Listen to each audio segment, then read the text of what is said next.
During the height of the George Floyd protests in the summer of 2020, various American conservatives such as former Congressman Newt Gingrich declared that the protests were synonymous with the Cultural Revolution of mid-20th century Maoist China. The comparison made by conservatives came as a result of the vandalizing and dismantling of historical statues associated with the oppression of black and other ethnic minorities in American history. American conservative Joel Pollack, in an article for Breitbart News, declared that Black Lives Matter has become America's version of China's Cultural Revolution, a radical youth-led purge of the vestiges of traditional culture and authority within a one-party state. But whereas China's radicals helped Mao consolidate power, Black Lives Matter may destabilize the entire country. The most striking similarity between the two movements is the ritual humiliation of individuals seen to represent the system. Other conservative critiques, such as that from the former British Marxist-turned-conservative columnist Brendan O'Neill, directly compared the Black Lives Matter organization to the Red Guard, in addition to other conservatives comparing the targeting of statues to the targeting of ancient temples and artifacts, which were destroyed during Mao's Cultural Revolution. Whilst the George Floyd protests and the Cultural Revolution are largely incomparable in terms of scale, political ambitions, socio-cultural economic devastation, and historical significance, the revolutionary Maoism expressed during the Cultural Revolution has not been entirely absent from the domain of American political movements. In spite of Xi Jinping's current devotion to the legacy of Mao Zedong in the form of political lip service, Maoism has notably ceased to exist as a significant political ideology in the 21st century. However, the prominence of Maoism was felt far more across the globe during the mid-20th century, particularly as it influenced the American counterculture movement of the 1960s and early 70s. Maoist China during this decade of revolt was a central point of interest for intellectual and political revolutionary movements across the globe. The political interest in Maoist China came notably in the wake of the global dissemination of translated Maoist texts and with the fever of Mao's youth-orientated Cultural Revolution, which seemingly provided the foundations for revolutionary action. Indeed, the call for the youth to overthrow that which was outdated and decadent was epitomized by Mao Zedong's historical declaration that it is right to rebel. For the mid-20th century, China's most prominent national export was not of economic significance, but rather of political and ideological significance in the form of global revolutionary Maoism, which had been cemented as a distinct ideology following the de-Stalinization efforts initiated by the Soviet leader Nikita Khrushchev in the 1950s and 60s. As the historian Matthew Gallwey reaffirms in his book called The Emergence of Global Maoism, that the Sino-Soviet split marked the Chinese Communist Party's transition to actively seeking to export Maoism outside China's borders as a counter to the Soviets, who, in Mao's view, had become revisionist. Mao held that the correct ideology, applied globally, was the determining factor in revolutionary success. In this sense, Maoism as an ideological system within which adaptation to local conditions was built in, serves as a liberation theology-type response to developing world realities and cycles of dependency. According to Gallwey, defining features of global Maoism were observable in the welcoming of foreign revolutionaries, such as Pol Pot to Beijing, the Chinese Communist Party's official establishment of Mao Zedong thought as the foundational ideology for waging an international people's war and implementing worker democracy, and in the geopolitical positioning of Maoist China towards the global south. However, Gallwey clarifies that, although Beijing pursued an ideologically charged foreign policy during the Cultural Revolution,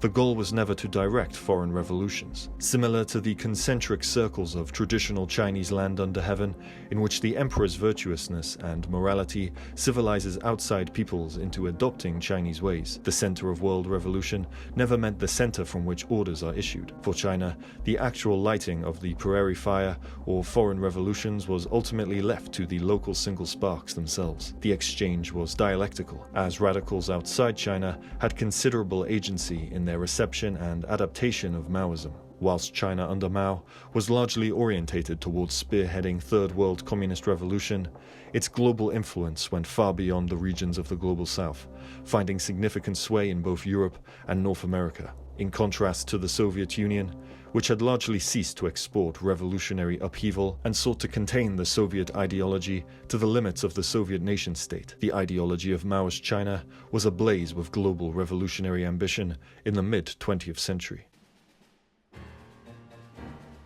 Maoism, or Mao Zedong thought in its most elementary form, is a variation of Marxism-Leninism developed by the Chinese peasant revolutionary Mao Zedong, who applied the philosophical writings of Marx, Engels, and Lenin to the conditions of China in the early to mid-20th century. Political theorist Uday Chandra defines Maoism more specifically in the Encyclopedia of Political Thought as a set of ideas and practices which seek to deploy militant, even violent methods to install a new radical democratic regime that is committed to the collective pursuit of dignity, freedom, and equality. Maoists expect the masses to engage in a protracted struggle to liberate themselves from their present condition of bondage, and they see the Revolutionary Party as simply the sum total of mass dissent in society. During the period in which Mao Zedong constructed the earliest foundations of his philosophical thought, Chinese society was caught between the impact of Western colonialism, the decline of the Qing dynasty, industrialization, the establishment of a modern liberal nation-state, along with its radical reformers, the rise of Chinese nationalism, and encroaching Japanese imperialism. As the historian Elliott Liu reaffirms in his book, Maoism and the Chinese Revolution, that revolutionary politics emerged in China during a contradictory period of economic and political transformation. The 1800s saw China's pre-capitalist economy and bureaucracy shaken by rapid industrialization and conflict with the West. These circumstances entailed massive social upheaval and led to the establishment of a modern nation-state, the development of anarchist and communist movements, and eventually the emergence of Maoism. Amidst such volatile changes taking place across China, with a majority population of exploited Chinese peasantry, from whom Mao descends, and to which his political philosophy would inevitably be orientated towards. Indeed, the foundational developments of Mao's thought are to be understood fundamentally in relation to the transformations taking place throughout Chinese history and in relation to the revolutionary events which proceeded from such transformations. Following the death of Yuan Shikai in 1916, and his failure to establish a stable imperial state, China's central administration in Beijing collapsed, and Chinese society fell into a decade of warlording factions vying for power across China. To counter the failed central Beiyang government and the various warlording factions, the Chinese revolutionary and nationalist Sun Yat-sen founded the Kuomintang, or Nationalist Party, in the city of Shanghai in 1919, with the ambition to reunify a splintered China. In the same city 2 years later, the Chinese Communist Party was additionally founded by the revolutionary socialist intellectuals Chen Douxiao and Li Dazhao, where the first National Congress of the Chinese Communist Party would also be hosted, with Mao Zedong attending as a representative of the city of Changsha. Throughout the 1920s, the sentiment of revolution in the name of socialism and/or communism continued to grow in popularity throughout the cities. In alliance with Chinese communists who had been inspired by the Russian Revolution of 1917, the Kuomintang established itself in the city of Guangzhou, with the aid of the Soviet Union as a bulwark to the turmoil on Chinese soil in the early 1920s. According to Liu, China during this period displayed all the explosive potentials and glaring contrasts of a semi-colonial nation in the 1920s. It boasted a vast agricultural economy, much of it operating outside capitalist relations of production, yet increasingly exploited by its integration in global flows of capital. It was ruled by a stagnant landlord class and a weak foreign-dominated bourgeoisie, which were disinclined to carry out a thoroughgoing bourgeois revolution and transform the national economy. And it possessed a numerically small working class that nonetheless displayed all the militancy and revolutionary consciousness of the contemporary global workers' movement. Whilst cooperation between the Kuomintang and Communist Party had largely cemented national reunification and stability from the victory of Chiang Kai-shek's Northern Expedition, the collaboration between the two parties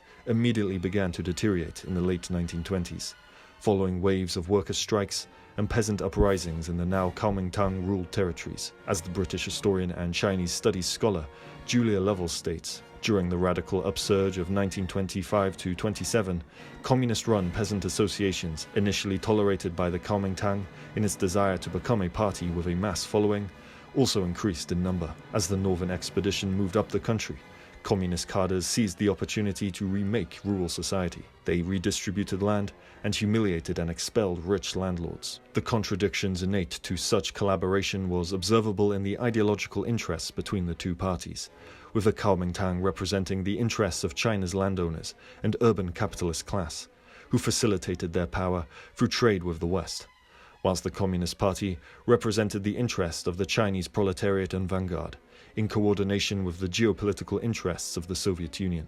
The ideological tensions between the two political forces reached a boiling point when in April 1927, the National Revolutionary Army, under the orders of Chiang Kai-shek, besieged the communist stronghold city of Shanghai and purged the city of its Communist Party members. As Liu describes, Communist Party members were rounded up in raids on union and party offices. Hundreds were imprisoned and others were executed in the street by gunshot or beheading. The Shanghai Purge was repeated across Kuomintang territory over the following year in a mass crackdown that killed as many as 200,000 Communist Party members and militant workers. It was a crushing blow to the working class movement.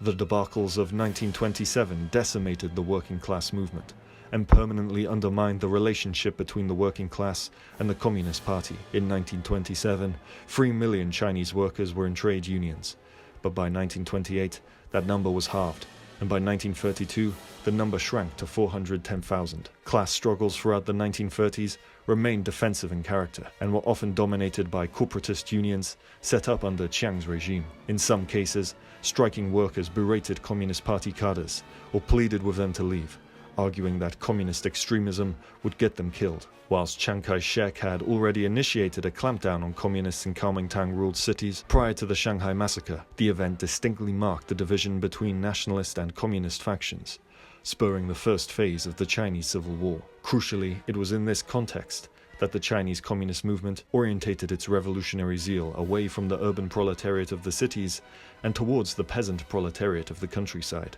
As Liu reaffirms, the Communist Party turned its attention to the peasantry, a strategic shift that would eventually bring Mao to prominence. Mao Zedong, son of a wealthy peasant from Hunan province, had been one of the founders of the Communist Party in 1921. In 1927, Mao published a report on an investigation of the peasant movement in Hunan, chronicling a wave of peasant rebellions. His report identified the poor peasantry as a revolutionary class in underdeveloped China. After Mao failed to launch a successful attack on the Kuomintang-controlled city of Changsha in September 1927, he and no more than 1,000 men fled into the mountainous regions between the provinces of Hunan and Jiangxi, initiating a period of immense rural guerrilla warfare. By 1930, the entire Communist Party leadership had fled the cities to join Mao's rural insurgents. As Liu states, gradually Mao's military forces and his prestige in the Communist Party began to grow.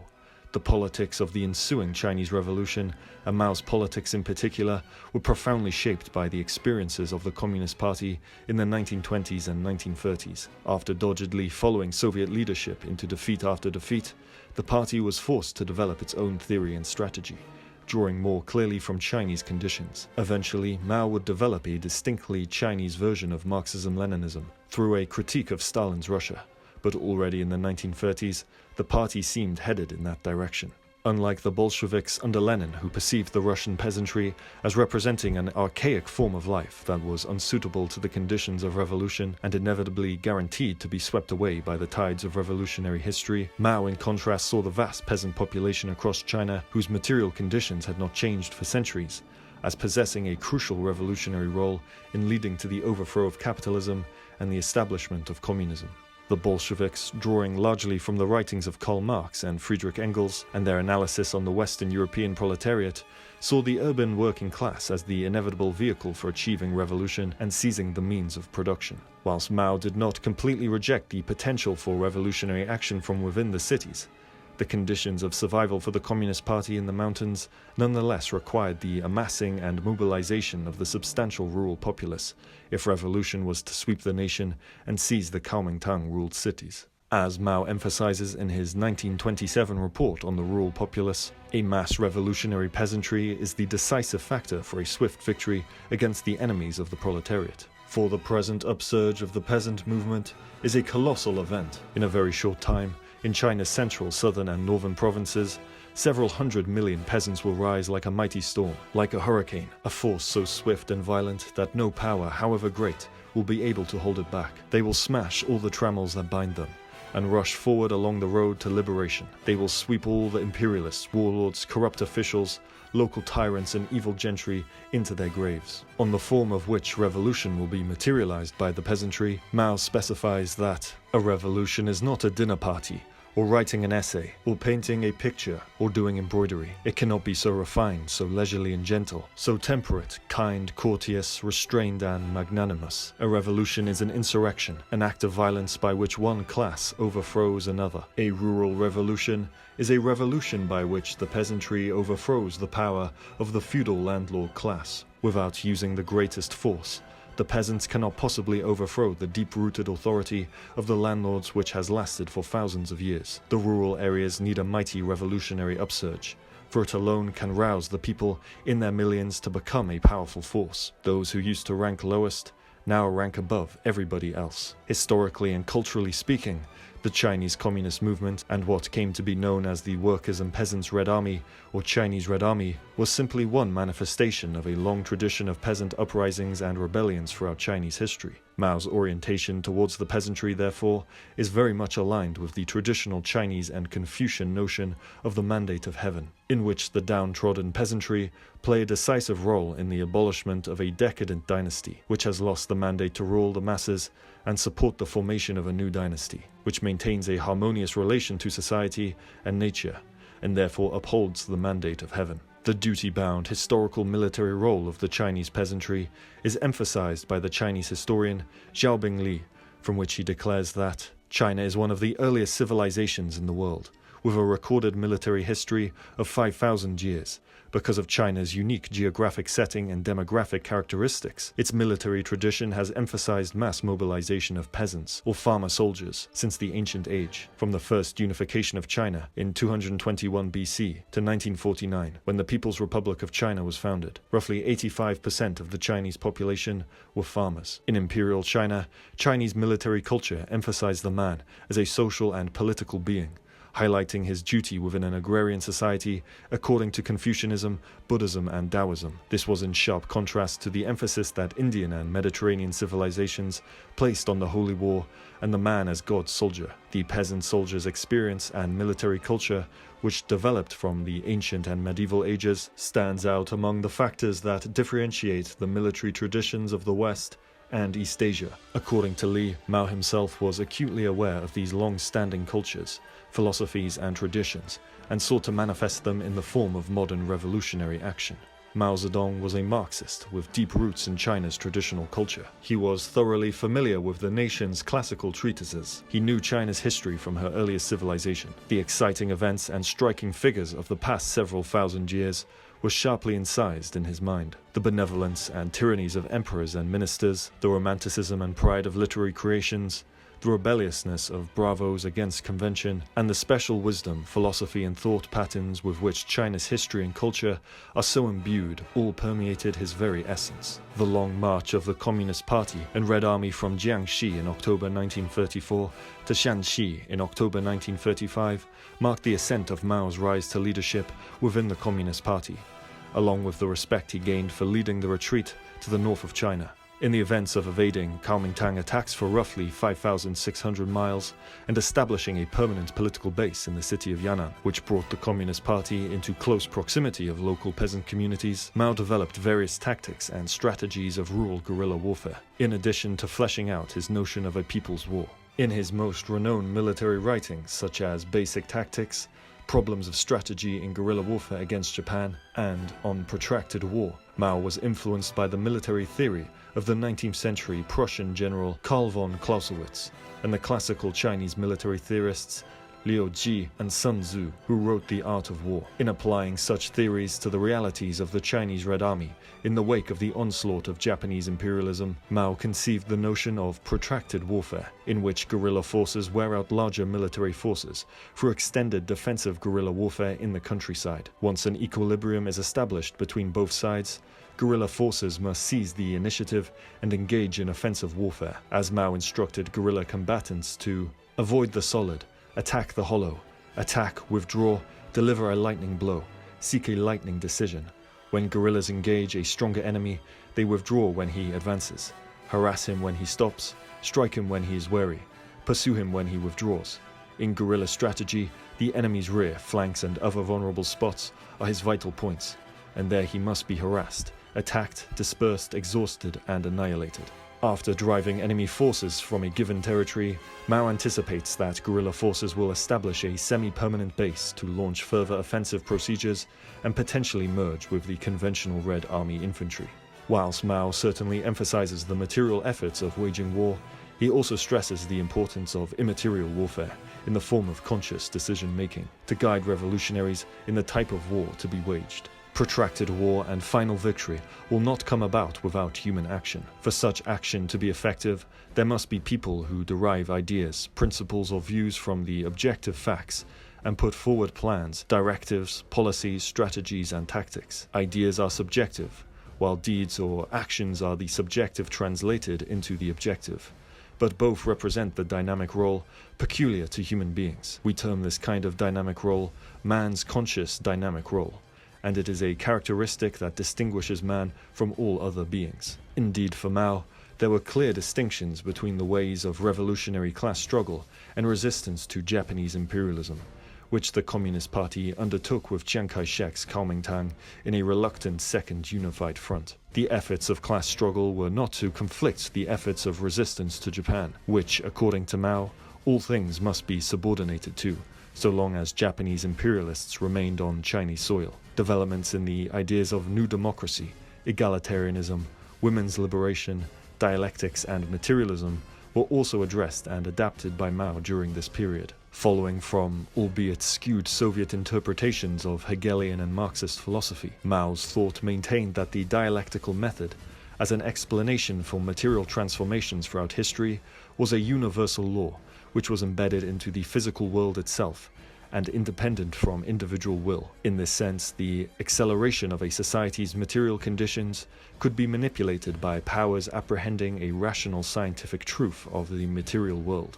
Additionally, Mao emphasized the role of empirical knowledge in the formation of new ideas and systems. By the time Mao Zedong and the Communist Party had ascended to power in 1949, following the end of World War II and the abolishment of the Republic of China, Mao's thought was now translated from writing to governing. In the early years of the newly established People's Republic of China, Mao sought to slowly integrate the old capitalist system of China into the new, with a strong emphasis on industrial production and collectivization of agriculture to generate economic growth. Regarding the post-liberation period, Liu states, "The years after liberation were a time of steady economic development and growing division in China. Drawing on the model of the Soviet Union, the party pursued a strategy of heavy industrialization and agricultural collectivization, greatly improving the standard of living in the country. However, class divisions also appeared and deepened within Chinese society. At the very moment the USSR encountered a global crisis of legitimacy after Stalin's death, Mao responded to these crises with the 100 Flowers campaign and the Great Leap Forward. The former mobilization solicited mass critiques of Chinese society, only to prompt panic among party leaders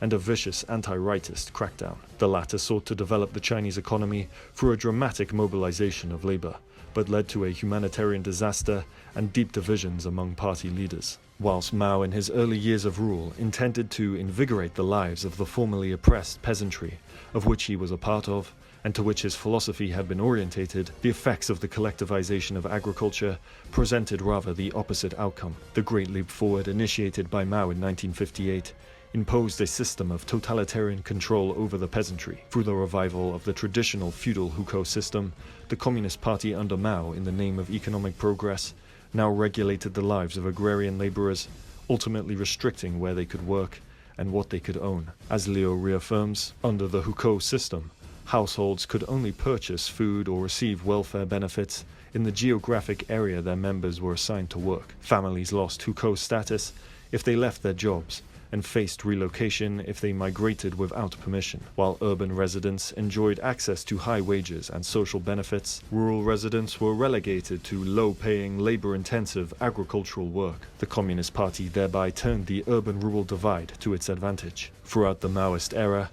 the countryside remained an underdeveloped internal periphery that could be heavily exploited without fear of labor migration, and which could release and absorb surplus labor as needed. The tragic events of the Great Leap Forward led to a mass starvation event which killed roughly 30 million people over the course of 5 years. The utter devastation of the seemingly liberated peasantry occurred all while Mao upheld the revolutionary agrarian peasant as the ideal Chinese citizen to emulate across society against that of the decadent bourgeois urban capitalist. Following from the failure of the Great Leap Forward, Mao largely abandoned governing positions within the Communist Party, but still nonetheless held fast to an agrarian peasant-orientated communism, even as the Great Leap Forward failed to surpass the industrial state capitalist system, which stagnantly remained as the underlying economic structure to Maoist China.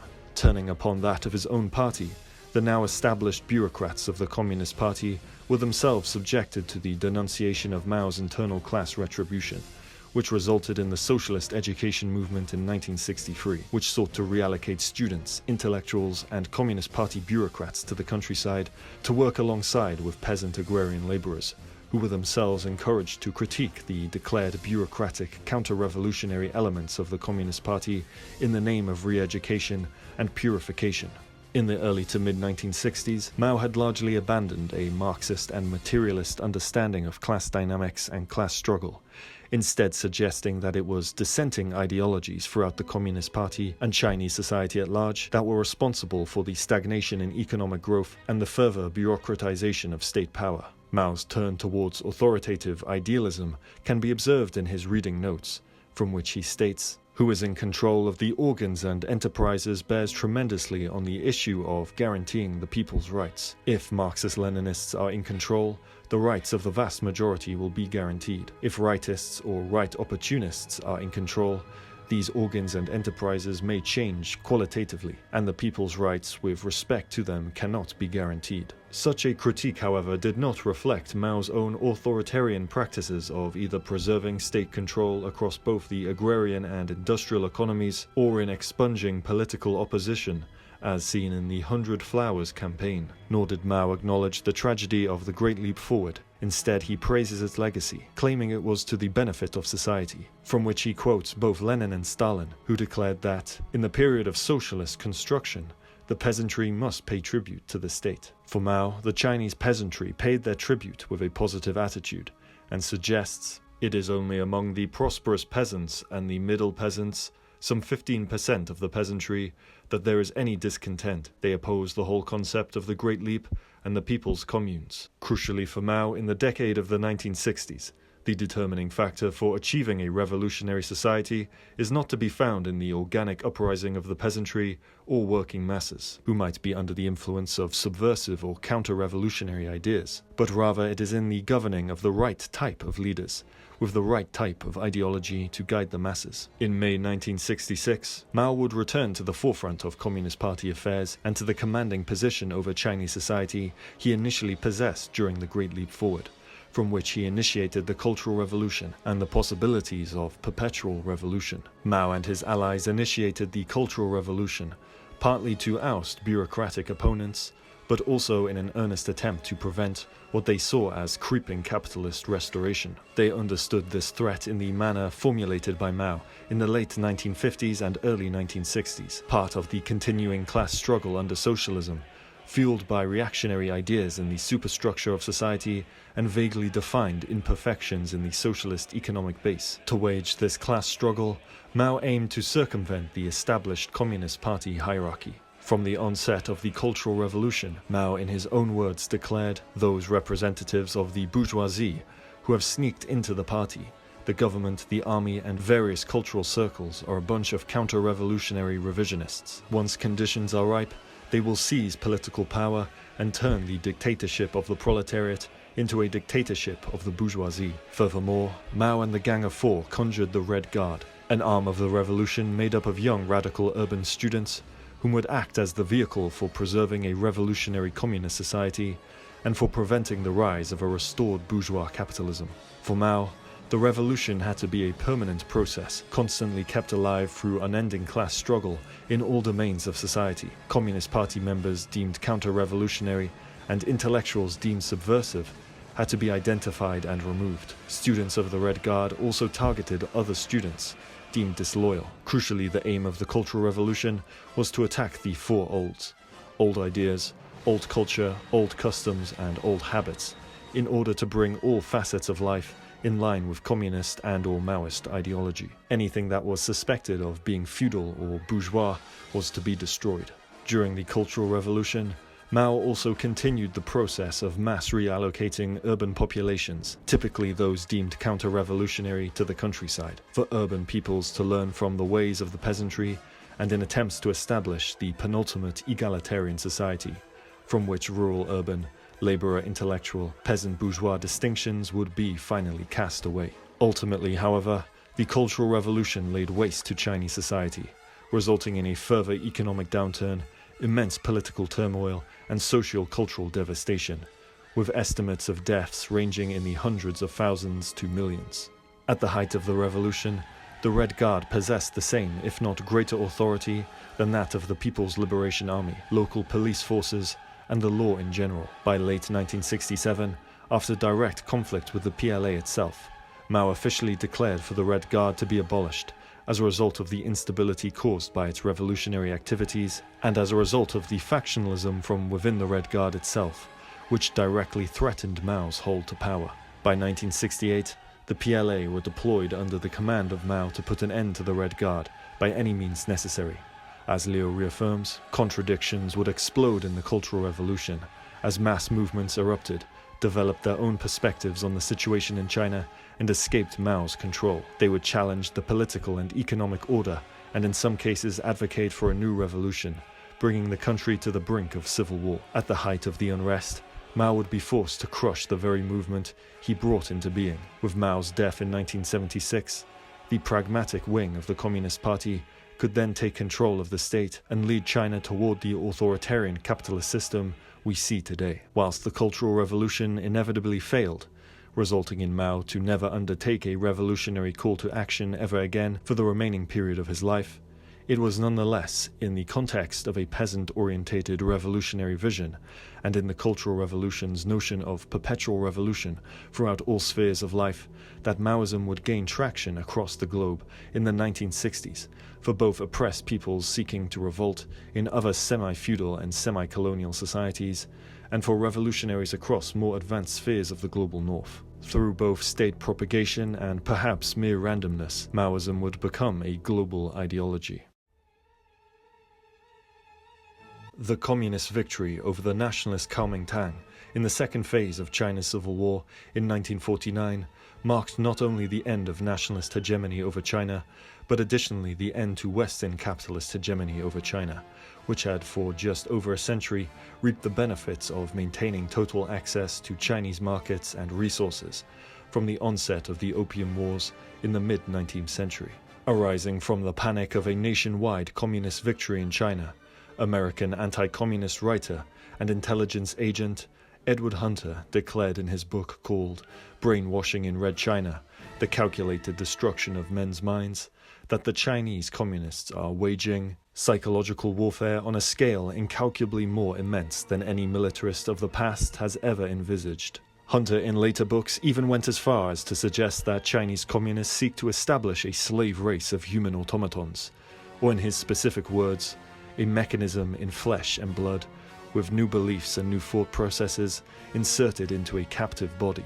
The fears and concerns raised by Hunter throughout the 1950s were very much aligned to the specters of mass waves of formerly oppressed peasant revolutionaries, who under the sole command of one leader initiated a people's war against the capitalist system. Such a spectre, which captured the Western imagination following Mao's takeover of mainland China, was further exacerbated during the Chinese military intervention in the Korean War in October 1950, for which American soldiers now saw for their own eyes the mass waves of peasant revolutionaries crossing from the Yaolu River to northern Korea. Later reports of Maoist brainwashing imposed upon captured American soldiers would only cement the fears first raised by Hunter, that Chinese communists sought to create compliant and controllable puppet soldiers who were bound to the revolutionary will of Mao Zedong. For the West, and the United States in particular, China's overwhelming intervention in Korea, in addition to the reports of Maoist brainwashing techniques,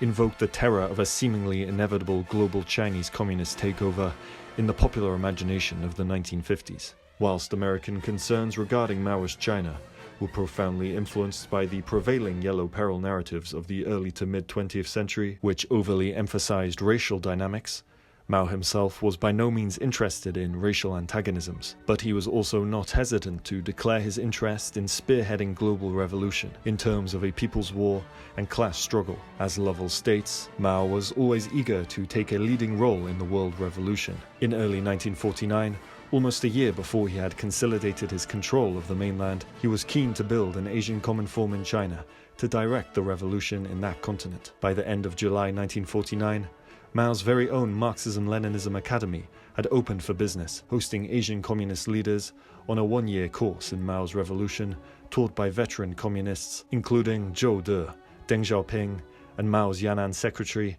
Chen Boda.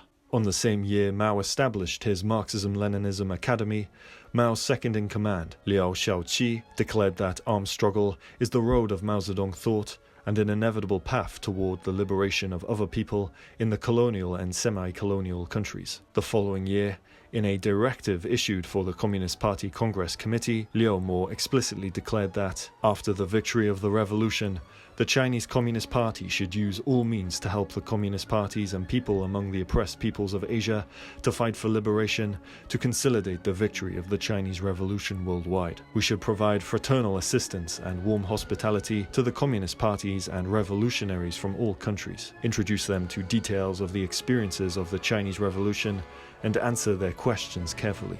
In addition to Mao's academy, the Chinese Communist Party established the International Liaison Department in 1951, which sought to maintain relations with overseas political parties, movements and individuals who were sympathetic to the Maoist cause, such as the Peruvian revolutionary and guerrilla leader Abimael Guzman and the Cambodian revolutionary Pol Pot. Both Mao's Academy and the ILD would attract a range of revolutionary trainees from countries across Southeast Asia, such as Vietnam, Burma, the Philippines, and India. One such trainee was the Indian revolutionary Mohit Sen, who would later play a prominent role in leading the Indian Maoist movement of the mid-20th century.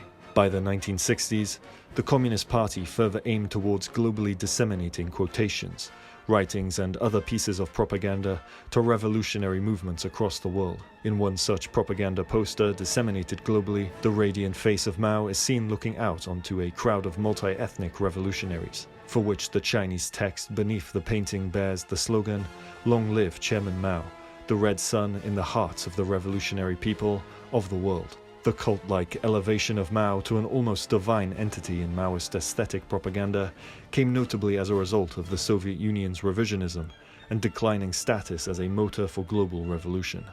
As Lovell states, Chinese propaganda portrayed Mao as the genius savior of the world revolution, battling Western imperialists, treacherous Soviet revisionists, and capitalist scabs in his own party. In presenting Mao in glossy magazines, Technicolor posters, and documentaries as the genius of world revolution, it would sow the seeds of insurrection across Africa, Asia, and Latin America, and sink billions of dollars of Chinese aid into these regions. It would help inspire the counterculture movement across Western Europe and the US, in the process merging with the culture of free love and drugs. The universal appeal of Maoism was largely in its orientation and appeal to the most oppressed members of a given society, who possessed the insurrectionary power to radically upend all spheres of society and transform it from below. This was in contrast to the more orthodox Marxist view that placed an industrial urban proletariat at the center of revolutionary action and transformation.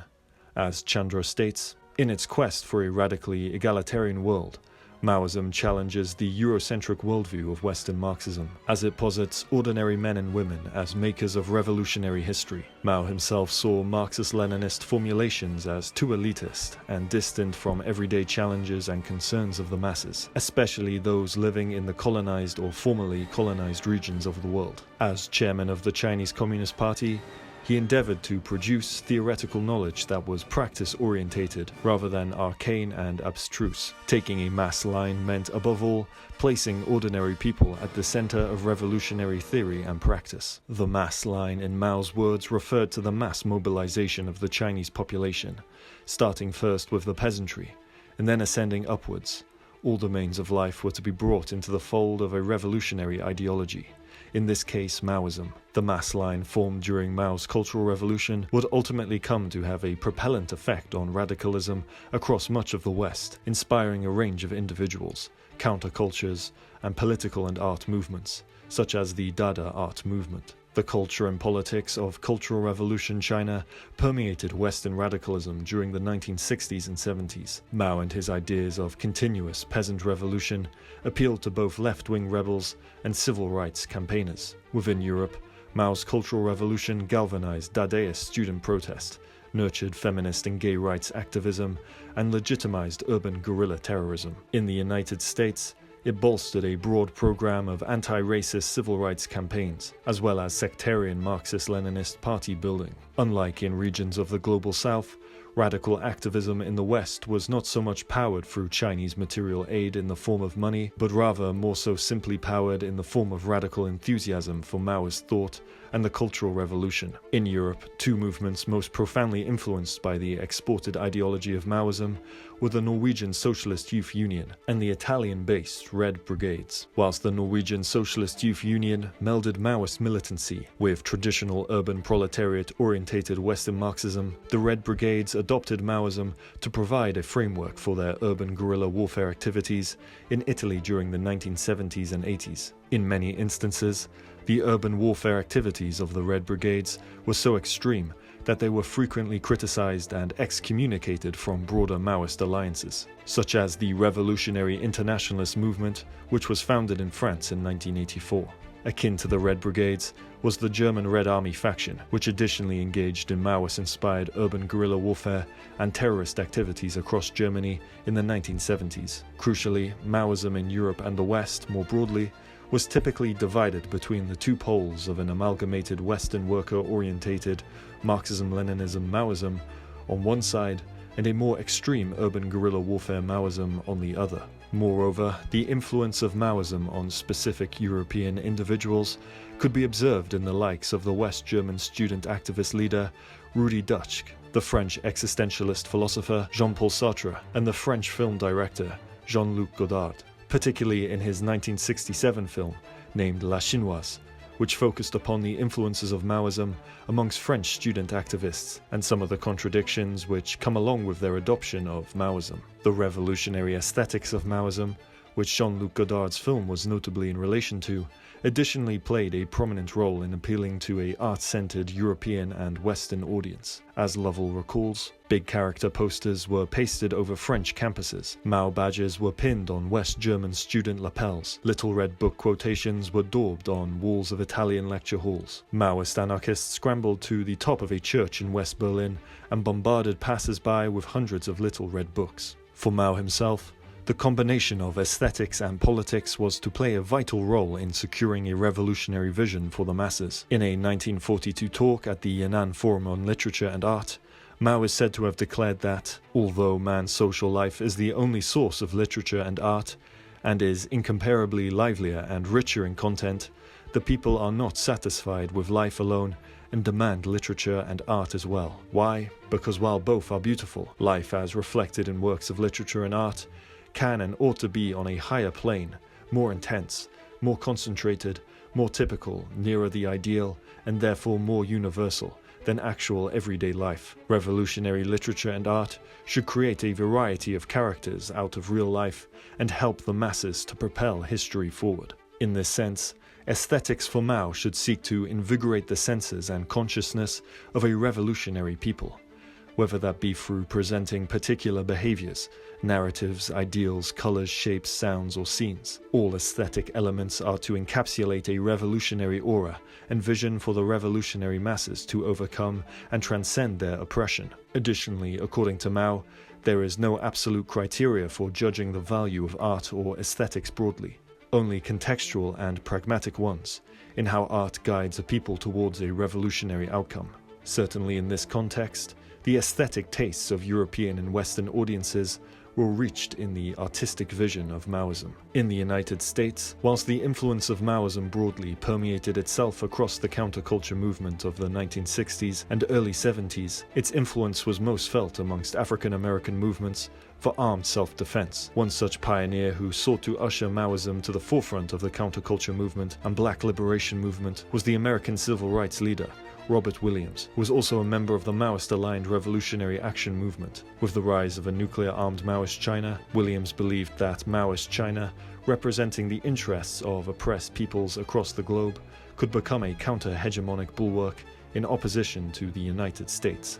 As Lovell reaffirms, Williams was attracted by Mao's justification of violence to achieve political aims, by his emphasis on mobilizing the poorest groups in society, and by his readiness to take on the US. He began a correspondence with the chairman in 1962. The following year, Mao lauded the Black American struggle as part of the global revolution, thereby winning credibility as champion of Afro-American rights against a racist US government. Williams, after being in exile in Cuba since 1961, reallocated to Maoist China in 1965, for where he met Mao Zedong personally for the National Day celebration in Beijing. For Williams, Maoism represented the penultimate framework through which black liberation could be realized and white supremacy overthrown in the United States. However, such an emphasis on a racialized Maoism brought Williams directly into conflict with the prominent Communist Party USA, which was then led by the American Communist leader, Gus Hall, who accused Williams of dividing the American working class along racial lines. Akin to Williams, Malcolm X, prior to his divergence with the Nation of Islam, evoked the Chinese Revolution in his 1963 speech, Message to the Grassroots, from where he outlined his militant black nationalist philosophy. According to Malcolm X, the Chinese Revolution and its reacquisition of land back to the peasantry was an example for black Americans to follow in the United States. In Malcolm X's own words, Maoist China is one of the toughest, roughest, most feared countries on this earth by the white man.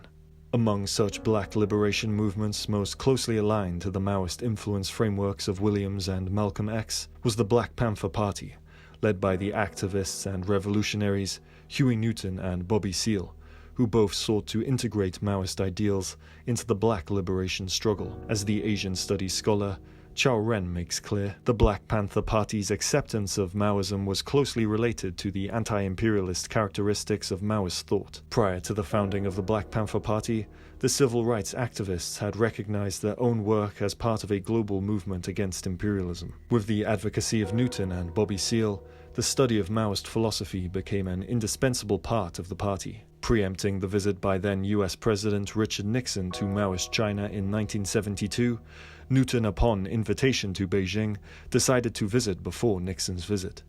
During his visit to Maoist China in September 1971, Newton would meet Chinese Premier Zhou Enlai and Mao Zedong's wife, Jiang Qing, in addition to ambassadors and delegations from North Korea and North Vietnam. According to Newton, Maoist China, in his words, was a free and liberated territory under a socialist government, and that it was an unforgettable experience to see a classless society in action. Newton's visit to Maoist China ultimately cemented his devotion to Maoist revolutionary doctrine. Unlike Williams and Malcolm X, who were largely concerned with armed revolutionary struggle amongst African Americans in the United States, the Black Panther Party sought to define its revolutionary black nationalism in the context of an international revolutionary movement which included oppressed peoples from across the globe. As Ren states, when the revolutionaries still considered themselves black nationalists, they found that the small number of people in the nation of black Americans was a barrier for them to become a dominant force to gain power. Therefore, they turned into revolutionary nationalists and joined with the worldwide struggle movements for decolonization and nationhood. Later, these revolutionary nationalists again changed their self-definitions into internationalists, in recognition of their own concern with the other people in the world and those people's hope for social and economic revolutions. Eventually, the internationalists discovered the problem of black American struggles. The United States was no longer a nation, so that the black people's problem could not be solved in a national way. Instead, it should be approached from units of society as communities. According to Newton, a community was a small unit with a comprehensive collection of institutions that exist to serve a small group of people, and communities all over the world were connected together in either reactionary or revolutionary ways. Through the application of a dialectical method, the Black Panther Party settled on the theory of intercommunalism, which sought to extend black liberation and black nationalism to a global revolutionary partnership. Intercommunalism itself was largely inspired through Mao's global efforts to pursue a people's war across the global south, and it was in the spirit of revolutionary internationalism that Newton adopted Maoist ideas to the material conditions of black liberation in the United States. By the early 1970s, the Black Panther Party would have strong connections and headquarters in societies across the globe, ranging from much of the communist world to the DR Congo, Sweden, Japan, and to Israel and Palestine. The Black Panthers ultimately situated the black liberation struggle in the context of the liberation struggles of the global south, and played a critical role in adapting and popularizing the writings of Mao for an American audience during a period of armed struggle against the US government. In Latin America, Maoism struck a deep chord within rural militant communist organizations and amongst revolutionary nationalist movements, which were typically engaged in armed struggles against the state on a military level in the 1950s and 60s. For many such militant movements, such as the far-left branch of the Bolivian-based revolutionary nationalist movement, Maoist China presented the ideal path towards independent sovereignty, economic development, and modernization, in opposition to Bolivian dependency on the United States. Maoist influence could also be felt during the Cuban Revolution, as many Cuban revolutionaries adopted the prevailing Maoist narrative of armed struggle initiated from the countryside. However, it would be within the armed struggle of the Peruvian Communist Party, also known as the Shining Path movement, led by the Peruvian revolutionary Abimael Guzman, where the tenets of Maoism would be most pronounced, with many Shining Path revolutionaries themselves seeking militant training in Maoist China throughout the mid-20th century. By 1980, the Shining Path, under the command of Guzman, embarked on a 2-decade-long war against the Peruvian state, and for which the Shining Path sought to emulate a Maoist People's War. As the historian Matthew Rothwell makes clear, Peru is the only Latin American country where a Maoist party led an insurrectionary movement on a scale that created a major and protracted national crisis. The war launched by the Shining Path in 1980 affected the lives of all Peruvians during its most intense years, approximately from 1985 to 1992. The war drew on and was fueled by poverty and social alienation, which have deep historical roots in Peru. In particular, the war was an expression of the long-standing divergence between Lima and Peru's vast Andean hinterlands. For the late 20th century, the armed struggle of the Shining Path was certainly out of kilter with broader ideological changes taking place across the world for its time, with China shedding its Maoist legacy upon the free market reforms of China's economy under Deng Xiaoping, and Peru itself was becoming more democratic. Whilst the Shining Path's origins are to be found in the revolutionary currents of the 1960s, it would certainly seem as if the movement's armed struggle emerged from within and against the tide of history. Upon the onset of the insurrectionary war, the Shining Path denounced Deng Xiaoping and upheld the Gang of Four, who were awaiting trial after being overthrown by the reformist Chinese government in 1976. The insurrectionary war would go on to claim the lives of 70,000 people and was marked by relentless violence and massacres, with indigenous communities bearing the heaviest brunt. The war has overall been deemed the most bloodiest conflict in Peruvian history since the Spanish conquest of the Inca Empire in the 16th century. Whilst Guzman was arrested in 1992, and the Shining Path failed to overthrow the Peruvian government, it nonetheless presented the possibilities of an organized rural-orientated Maoist revolution outside of the context of China and Asia broadly. As Rothwell states, while the Shining Path was defeated, and the war that it waged was a great tragedy for Peru as a nation, it was also the most successful transfer of Maoist ideas to Latin America. It was a success because of a large and concerted effort by the Chinese Communist Party, and especially by Peruvian revolutionary intellectuals, who treated Mao's works as a sacred text, and built an organization based on their understanding of that sacred text. Whilst the insurrectionary war came to an end in the year 2000, it was resurrected 2 years later in 2002. However, the second phase of the war has largely remained dormant and reduced to small-scale skirmishes as opposed to all-out war. In Africa, the influence of Maoism during the fever of decolonization in the mid-20th century was equally as widespread as it was in Latin America. However, its materialization into an armed revolutionary force on the African continent was limited.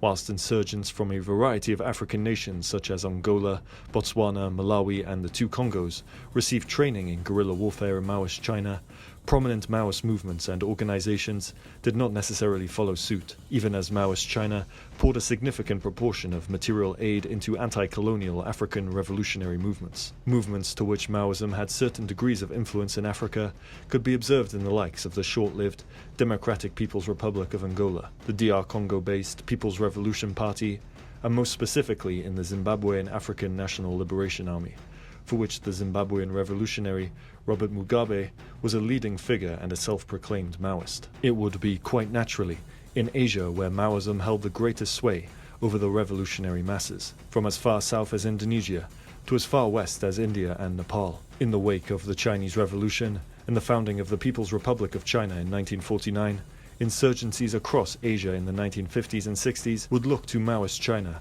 as an inspiration for Third World Revolution and as a model for a post-revolutionary society. Leading revolutionaries such as Chin Peng, who was the leader of the Malayan Communist Party and the Malayan National Liberation Army during the two Malayan emergencies throughout the mid to late 20th century, was profoundly influenced by Maoist strategies of protracted guerrilla warfare, which he sought to incorporate into the armed struggle of Malaysian communists against both the British Empire and later independent Malaysian state. In India too, revolutionaries such as Charu Majumdar and Kanu Sayal would launch a Maoist-inspired uprising against the Indian state in 1967, and would later go on to create the Maoist branch of the Communist Party of India in 1969, for which they disavowed both the passivity of Gandhiism and the Soviet-aligned revisionism of established Indian Marxist-Leninists. For Majumdar and Sanyal, Maoism represented the ultimate path towards world revolution. In Majumdar's own words in 1969, "China's chairman is our chairman."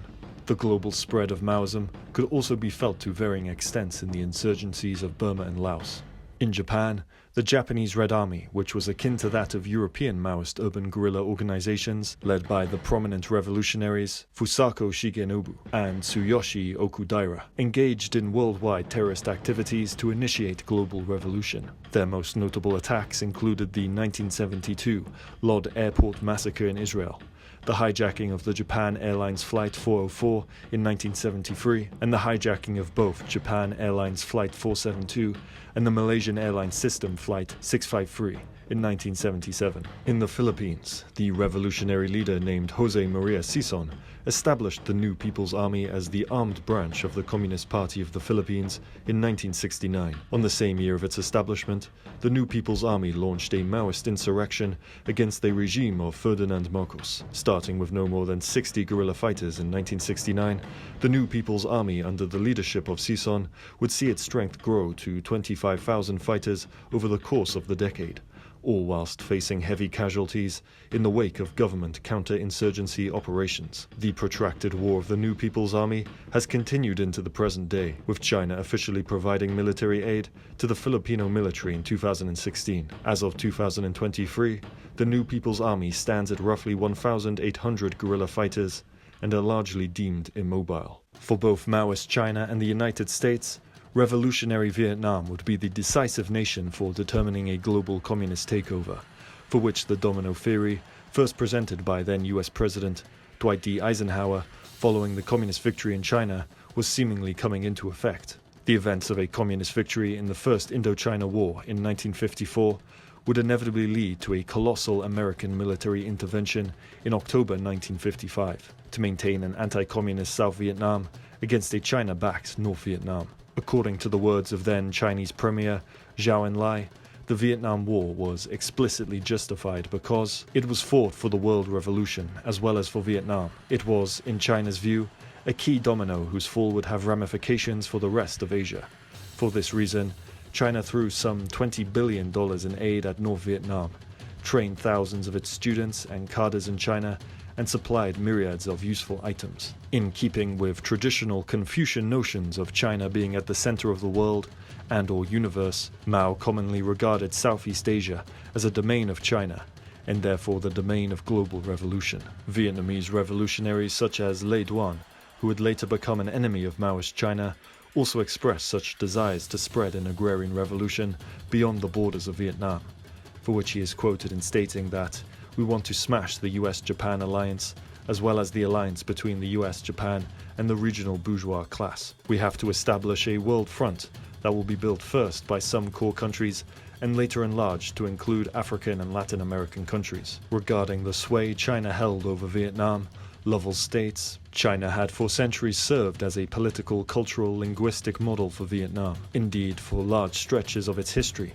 parts of Vietnam had been directly ruled by China. The rest of the country, lying beyond direct Chinese sovereignty, Chinese emperors traditionally regarded as ours. As a logical extension of Chinese domination, Vietnamese communism from its very beginnings was entangled with that of its northern big brother. Additionally, the leading Vietnamese revolutionary, Ho Chi Minh, had significant relations to China, even prior to the ascendancy of Mao Zedong. In the 1920s, Ho was active in the south of China, establishing bases of operations for militant Vietnamese revolutionaries engaged in conflict with the French colonial rule. The south of China, for which Ho Chi Minh was based, was at this point in history the rising center of Chinese communism and put him directly in cooperation with the Chinese Communist Party, which supported his revolutionary ambitions. Akin to that of Mao, Ho, from the beginning of his political operations, held the ideological position that a vanguard movement is to be first and foremost established from within the peasantry.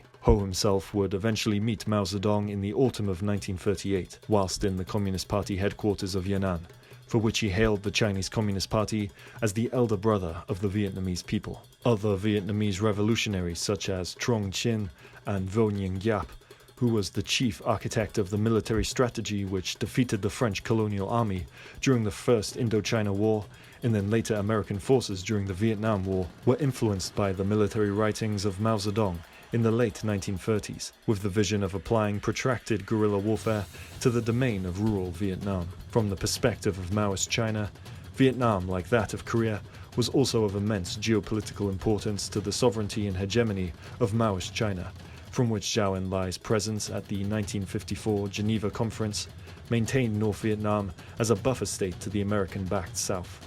The Vietnam War, which broke out 1 year later, entered into a 19-year period of mass bloodshed and devastation. The tragic events which fell upon Vietnam, particularly its rural peasant population, fueled anti-imperialist sentiment across the West and emboldened the Western Maoist wing of the countercultural movement. As Lovell states, revulsion across the cities of the United States and Western Europe at the American War in Vietnam played a big part in selling the virtues of Mao's China to students and other discontented radicals. Many Western rebels saw the Vietnamese as simply inheriting and propagating the theory and practice of Mao's revolution, People's War, both in protracted and guerrilla form.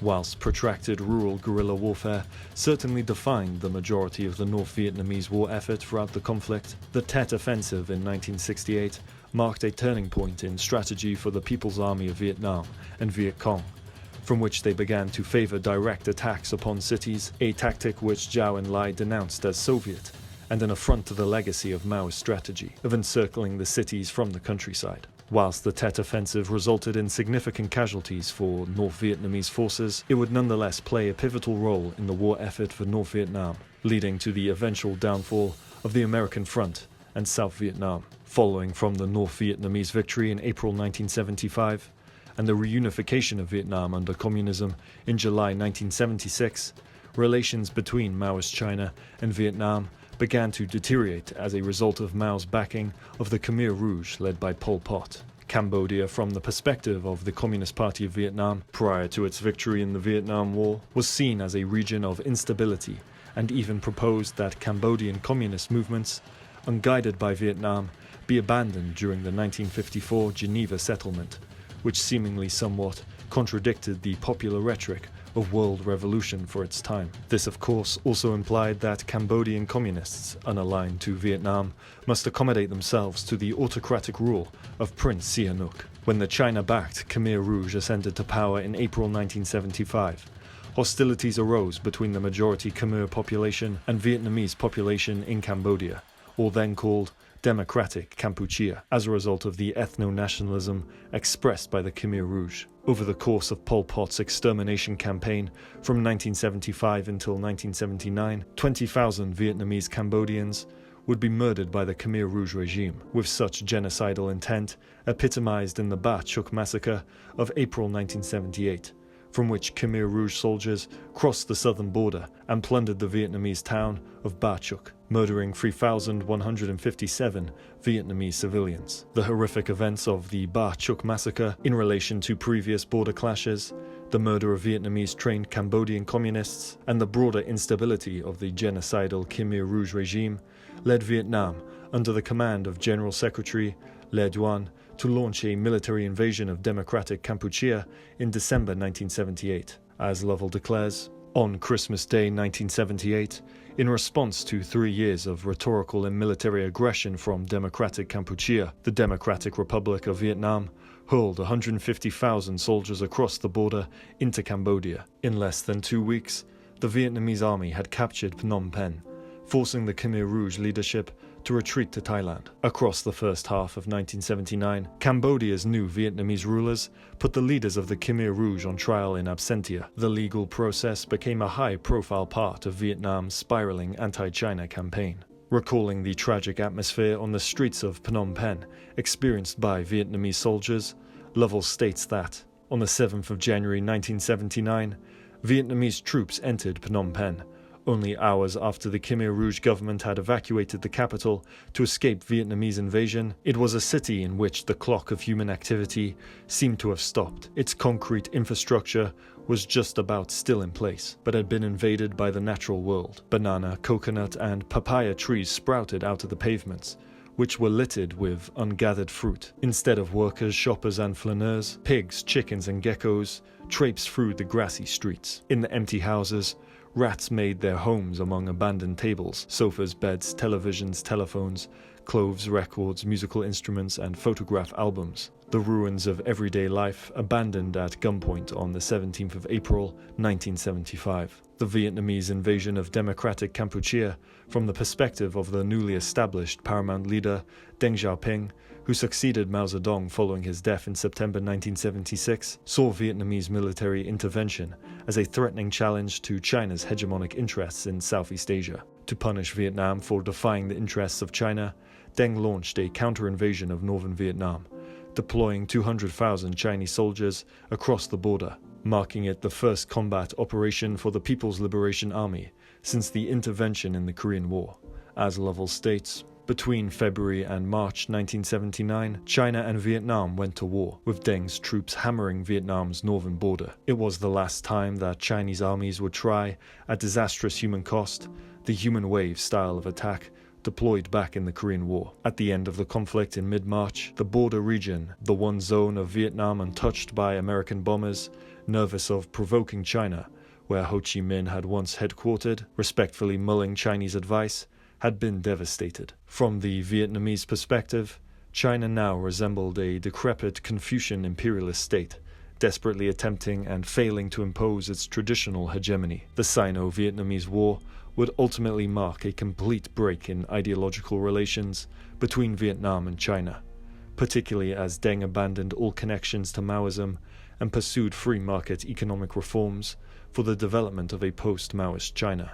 3 decades prior, in Indonesia, which according to the United States was a hotbed for Maoism in the 1950s, Mao identified what he saw to be the potentials for an agrarian revolution, led by the Communist Party of Indonesia, that held close ties to Maoist China, both politically and ethnically, despite of the fact the party was not explicitly Maoist in name. By early 1965, the Communist Party of Indonesia had reached 3 million members and was facing growing hostility from anti-communist groups, such as the Indonesian military and religious fundamentalist organizations. In October 1965, the Western-backed Indonesian military representing the interests of Indonesian capitalists in alliance with civilian orchestrated death squads, launched a campaign of annihilation against Communist Party members and sympathizers, murdering between an estimated 500,000 and 1 million people from 1965 until 1966.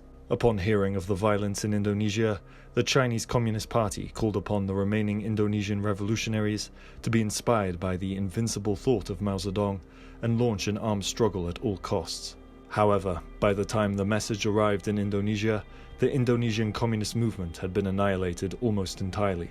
Dipa Nusantara Aidit, who was the leader of the Communist Party of Indonesia and who had expressed great sympathy for Maoist China, was among those who were killed. Remarking on the violence and tragedy of such events, Lovell states, "The Australian embassy tallied 2 days before Christmas 1965 an average of 1,500 assassinations per day since September 30th. In the following 6 months, perhaps 80,000 were killed in Bali alone, where mass graves lie next to tourist beaches." Sarwo Edhi, the commander of the Army's Para Commando Regiment, claimed shortly before his death in 1989 that 3 million were killed, most of them on my orders.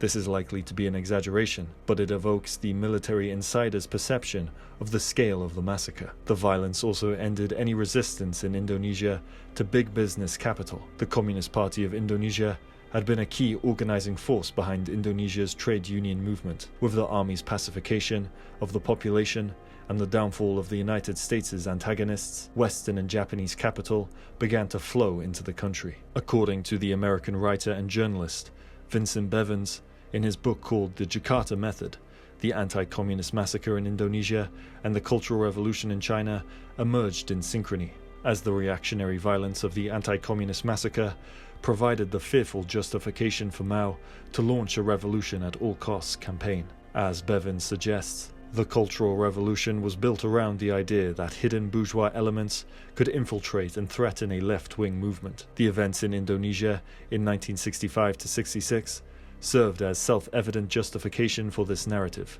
Just weeks previously, the world's largest unarmed Communist Party had held considerable influence in the huge country across the South China Sea. Mao and Zhou Enlai had encouraged the Indonesian leftists to arm the people.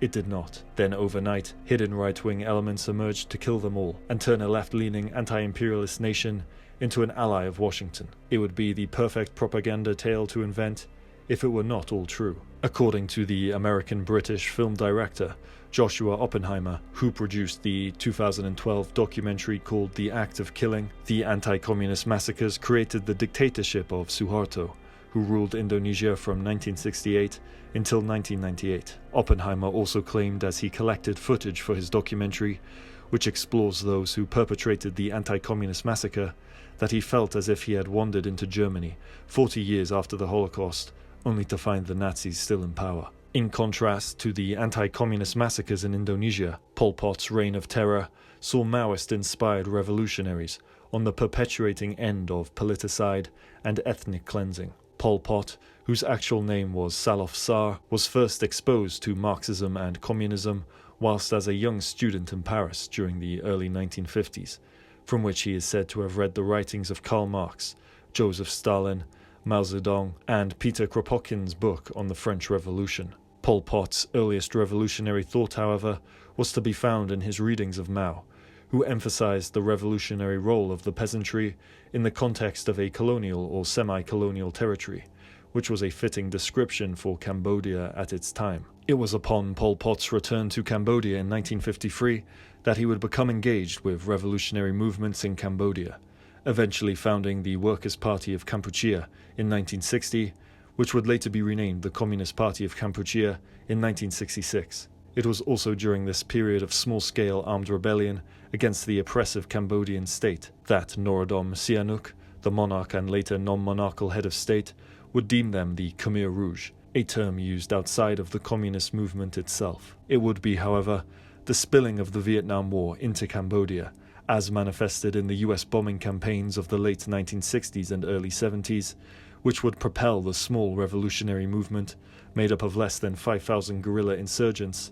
into a proficient revolutionary force. As the Australian genocide studies scholar Ben Kiernan declares, although it was indigenous, Pol Pot's revolution would not have won power without US economic and military destabilization of Cambodia, which began in 1966 after the American escalation in next-door Vietnam and peaked in 1969-73, with the carpet bombing of Cambodia's countryside by American B-52s. This was probably the most important single factor in Pol Pot's rise. From the ashes of rural Cambodia arose Pol Pot's Communist Party of Kampuchea. It used the bombings, devastation and massacre of civilians as recruitment propaganda and as an excuse for its brutal, radical policies and its purge of moderate communists and Sihanoutists. The US bombing campaigns on Cambodia dropped an estimated 540,000 tons of bombs on Cambodia from 1969 until 1973, resulting in up to 150,000 deaths and with thousands displaced across the country. According to a 1979 interview conducted by the American journalist Bruce Pauling with a former Khmer Rouge officer named Chit Do, the US bombing raids had profound psychological effects on Cambodia's largely peasant population, whose material conditions were akin to that of a medieval European serf, stating that every time after there had been bombing, they would take the people to see the craters, to see how big and deep the craters were, to see how the earth had been gouged out and scorched. The ordinary people sometimes literally shit in their pants when the big bombs and shells came. Their minds just froze up, and they would wander around mute for 3 or 4 days. Terrified and half crazy, the people were ready to believe what they were told. That was what made it so easy for the Khmer Rouge to win the people over. It was because of this dissatisfaction with the bombing that they kept on cooperating with the Khmer Rouge, joining up with the Khmer Rouge, sending their children off to go with them. Sometimes the bombs fell and hit little children, and their fathers would be all for the Khmer Rouge. The fear of US bombing campaigns would also be utilized by the Khmer Rouge upon forcibly evacuating the cities of Battambang and Phnom Penh in 1975, for which the Khmer Rouge claimed the exodus was necessary because American bombers were soon to destroy the cities. Following from the communist victory in the Cambodian Civil War in 1975, Maoist China sent the equivalent of $20 million as a donation to the Khmer Rouge and $980 million as an interest-free loan, deeming it the largest single grant of aid to come from the Chinese government. Chinese aid included weapons, food, medicine, the black cloth which made up their uniforms, the ubiquitous red and white checkered scarves, Pol Pot portraits, and salaries for revolutionary leaders. Such aid from Maoist China was accepted in spite of the Khmer Rouge's suspicion of modernity and foreignness. The only aid which the Khmer Rouge rejected from Maoist China was a newly established currency, as the Khmer Rouge pursued the abolishment of money by means of uncompromising class warfare. Pol Pot, who applied the Maoist strategy of protracted rural guerrilla warfare and claimed Mao Zedong was the guiding star, who brings unceasing victories upon the onset of the Cambodian Revolution in 1968, now with vast sums of Chinese aid and ideological support, sought to establish a post-revolutionary society through means of slave labor and extermination. As Kiernan states, in the first few days after Cambodia became democratic Kampuchea, all cities were evacuated, hospitals cleared, schools closed, factories emptied, money abolished, monasteries shut, libraries scattered. For nearly 4 years, freedom of the press, of movement, of worship, of organization, and of association, and of discussion all completely disappeared. So did everyday family life. A whole nation was kidnapped and then besieged from within. Human communication almost disappeared. Democratic Kampuchea was a prison camp state, and the 8 million prisoners served most of their time in solitary confinement, and 1.5 million of the inmates were worked, starved, and tortured. Fueled by a vicious Khmer nationalism, class resentment, and a vision of returning to the pre-modern civilization of the feudal Angkor Empire, the Khmer Rouge under Pol Pot would go on to murder between an estimated 1.5 million to 2 million people, the majority of whom were either urban dwellers, political opponents, intellectuals, and Cambodia's various ethnic and religious minorities. According to the Buddhist studies scholar Ian Harris, whilst the Khmer Rouge were ruthlessly anti-Buddhist, executing and punishing Buddhist monks, in addition to destroying Buddhist monasteries, they were nonetheless bound to the strong cultural currents of Cambodian Buddhism, through which they interpreted modern ideologies. As Harris declares, The Khmer Rouge interpreted Marxism through the prism of national culture, in their case, an intensely normative form of Buddhism. The masses were exhorted to renounce both worldly goods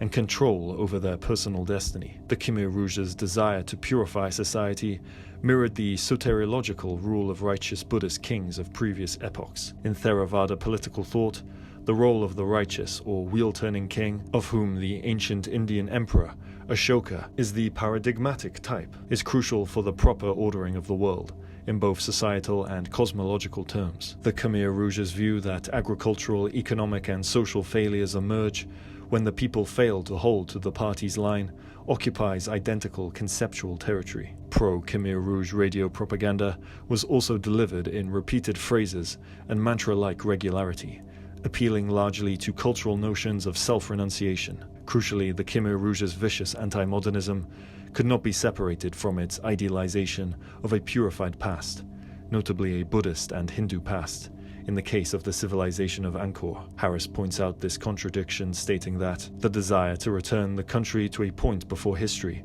is certainly somewhat odd from the perspective of an orthodox Marxist analysis that sees the ideal state as the culmination of linear progress, not as a cyclic return to the most archaic stage of production. Throughout the period of Pol Pot's reign of terror, Maoism would continue to permeate throughout the society of democratic Kampuchea, from the draping of Chinese flags across schools to the mass reciting of Mao's quotations and Maoist slogans, as revolutionaries affirmed their authority through marching down streets. Additionally, the events of both the Great Leap Forward and the Cultural Revolution in Maoist China were seemingly transposed onto democratic Kampuchea as one whole manifestation, with the Khmer Rouge fully embracing and perhaps even transcending the practices of Mao through an all-encompassing exertion of totalitarian power and annihilation. Propaganda experts for the Khmer Rouge were also trained in Maoist China, with Pol Pot making his first visit to Beijing in June 1975. As Zhao Degao, a Chinese Communist Party operative in democratic Kampuchea, declared, it was practically a state within a state. There was much in the Khmer Rouge ideology and practice that was clearly Maoist. The borrowings were first linguistic.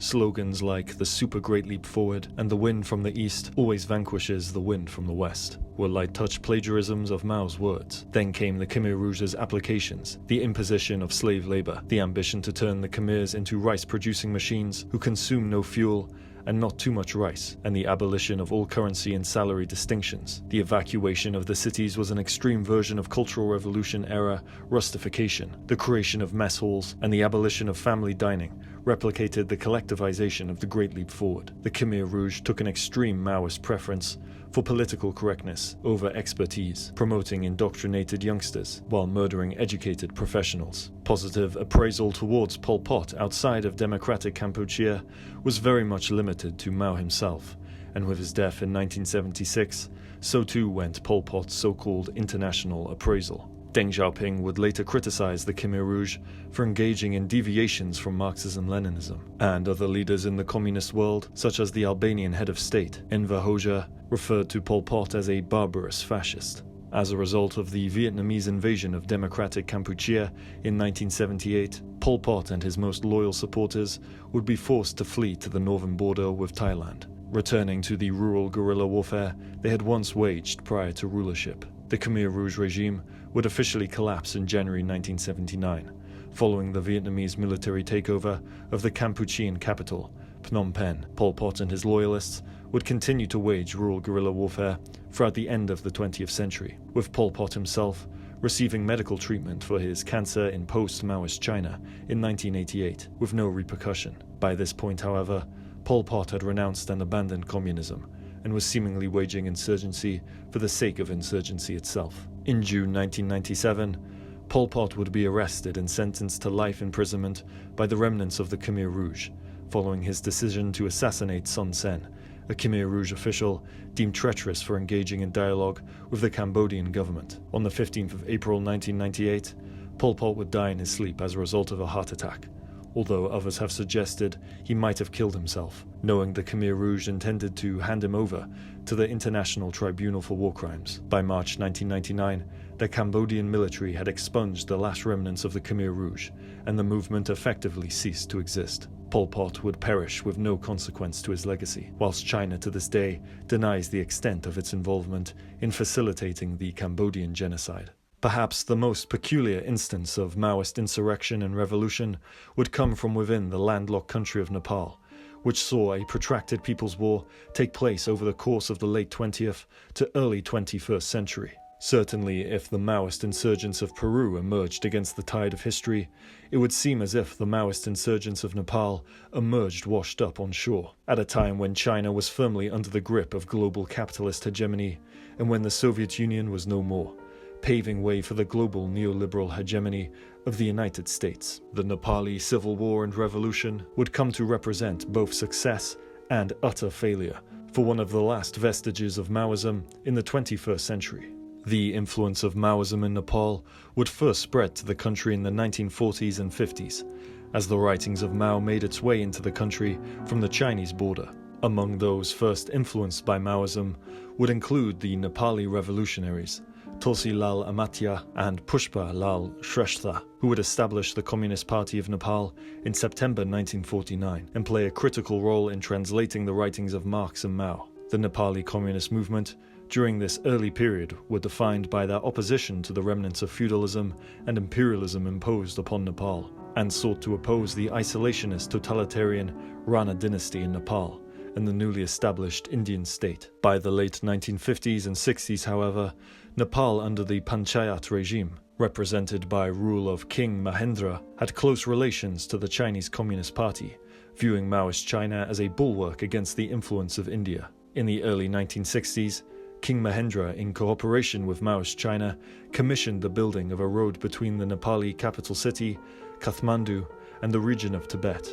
On the eve of Mao's Cultural Revolution, 16.8% of Maoist China's foreign aid went to Nepal, in spite of the fact that King Mahendra was vehemently anti-communist. According to Lovell, in 1967, Chinese technicians and engineers working in Nepal began handing out Mao badges and little red books to their co-workers, who had to salute Mao's portrait and chant slogans praising him before getting paid. Additionally, in 1967, the Panchayat monarchist regime launched the Back to the Village national campaign, which was directly modelled on Mao's reallocation of urban dwellers and intellectuals to the countryside for re-education during the Cultural Revolution. In Nepal, the campaign aimed to direct development into rural areas, where the majority of the Nepali populace resided, through sending civil servants and students to help serve, develop and modernize their communities. The campaign was far less of a punishment as it was in Maoist China, and many of the Nepali students actively sought to transmit communist and Maoist sentiment to the countryside. Whilst the Panchayat regime ultimately sought to integrate the rural communities into the broader Nepali economy and reduce divisions between urban and rural populations as a means of modernization, the campaign by 1975, however, would be scrapped upon realizing it had been infiltrated by communists. The Nepali communist movement at this time heavily leaned towards pre-revolutionary victory Maoist texts for the dissemination of revolutionary ideals, as opposed to the post-revolutionary strategies and policies of Maoist China just across the border. Remarking on the literary orientation of Nepali Maoism, Lovell states, "This intense literary rather than empirical relationship with Maoism has left a very particular imprint on Nepali Maoism. In the West, the passion of young radicals for Maoism faded as China publicly lost confidence in the Maoist experiment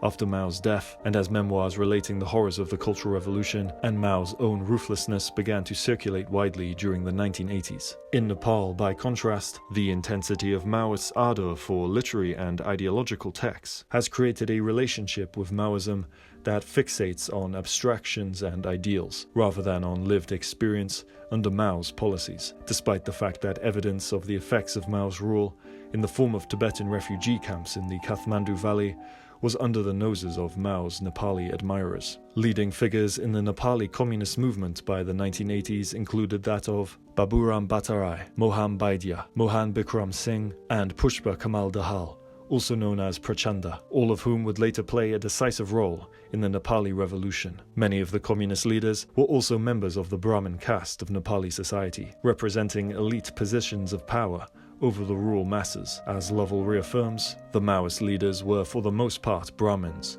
gods on earth, according to certain Hindu scriptures, and consciously strove to style themselves as Maoist Brahmin warrior kings. Members of lower castes, meanwhile, became rank-and-file activists and soldiers. They were the ones in the firing line, while leaders like Prachanda, Bhattarai, and Yami saw out much of the war as non-combatants, hiding among Nepali communities in India. Following the end of the Panchayat regime and the establishment of democracy in Nepal during the early 1990s, foreign aid began to enter the country to assist the newly established democratic government. The process through which the aid was distributed throughout the country, however, was deeply unequal and corrupt, with capitalist elites successfully diverting the aid towards their own personal benefits. Whilst the advent of democracy in Nepal promised new hopes for the country, it would nonetheless be in vain, following stagnant economic growth and growing wealth inequality throughout the early 90s. As Lovell recalls, many farmers could only produce enough food to feed themselves and their families for a few months of each year. This shortfall in sustenance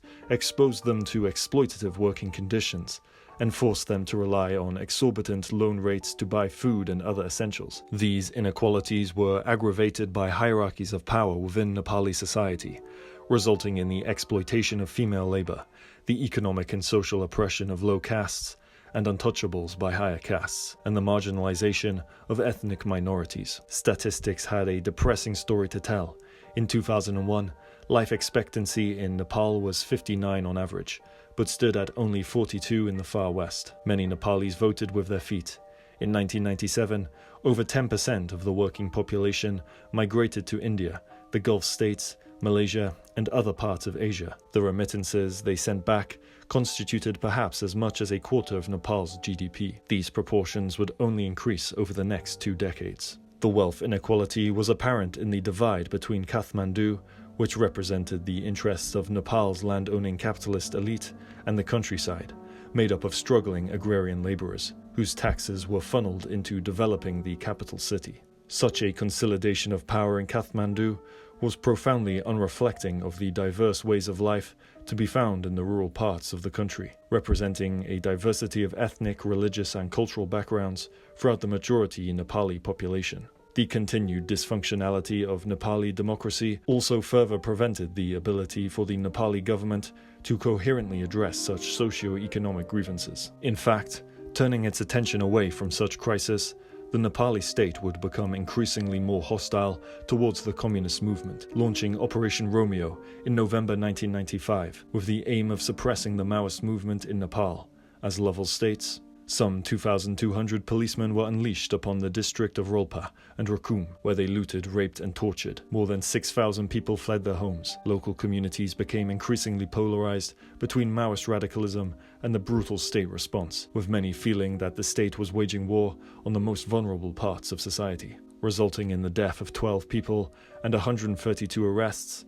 The crackdown orchestrated by the Nepali state would be a leading event towards cementing armed rebellion and the eventual Nepali civil war. On the 13th of February 1996, Maoist revolutionaries, later organized as the Nepali People's Liberation Army, initiated armed insurrection against the Nepali state in the name of a protracted people's war, resulting in a decade-long conflict with the Nepali state and monarchy. The insurrection and civil war would erupt 7 years after the American political scientist Francis Fukuyama declared that humans have reached the end of history with capitalism's definitive victory over communism. Unlike other revolutionary Maoist movements throughout history, China quite literally played no role in inciting the Nepali communist movement towards armed struggle. Rhetorical external support would rather come from the revolutionary internationalist movement, led largely by the American-based Revolutionary Communist Party USA, under the leadership of Bob Avakian, a renowned political civil rights activist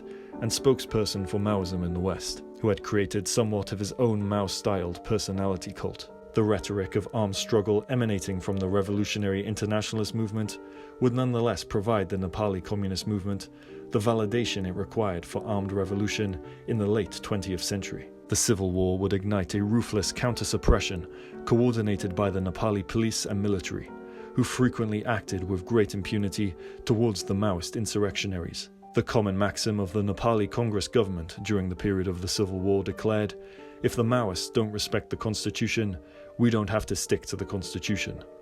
In fact, the earliest years of the war were seemingly more favorable to pro-government forces, As Lovell reaffirms, plenty of the Communist Party leaders remained attached to violent overthrow of the state and believed in the infallibility of the Maoist model, even while it became clear that victory on the battlefield would be impossible. In the early 2000s, not only was there a military stalemate, but also an international environment deeply unfavorable to the Maoists. After 9/11, the US pumped $220 million into Nepal to help the army fight the Maoists. You have a Maoist insurgency that's trying to overthrow the government, Colin Powell declared on a visit to Nepali military headquarters in January 2002, and this really is the kind of thing that we are fighting against throughout the world. Between 2003 and 2012, the US government placed the Nepali Maoist movement among their list of global terrorist organizations.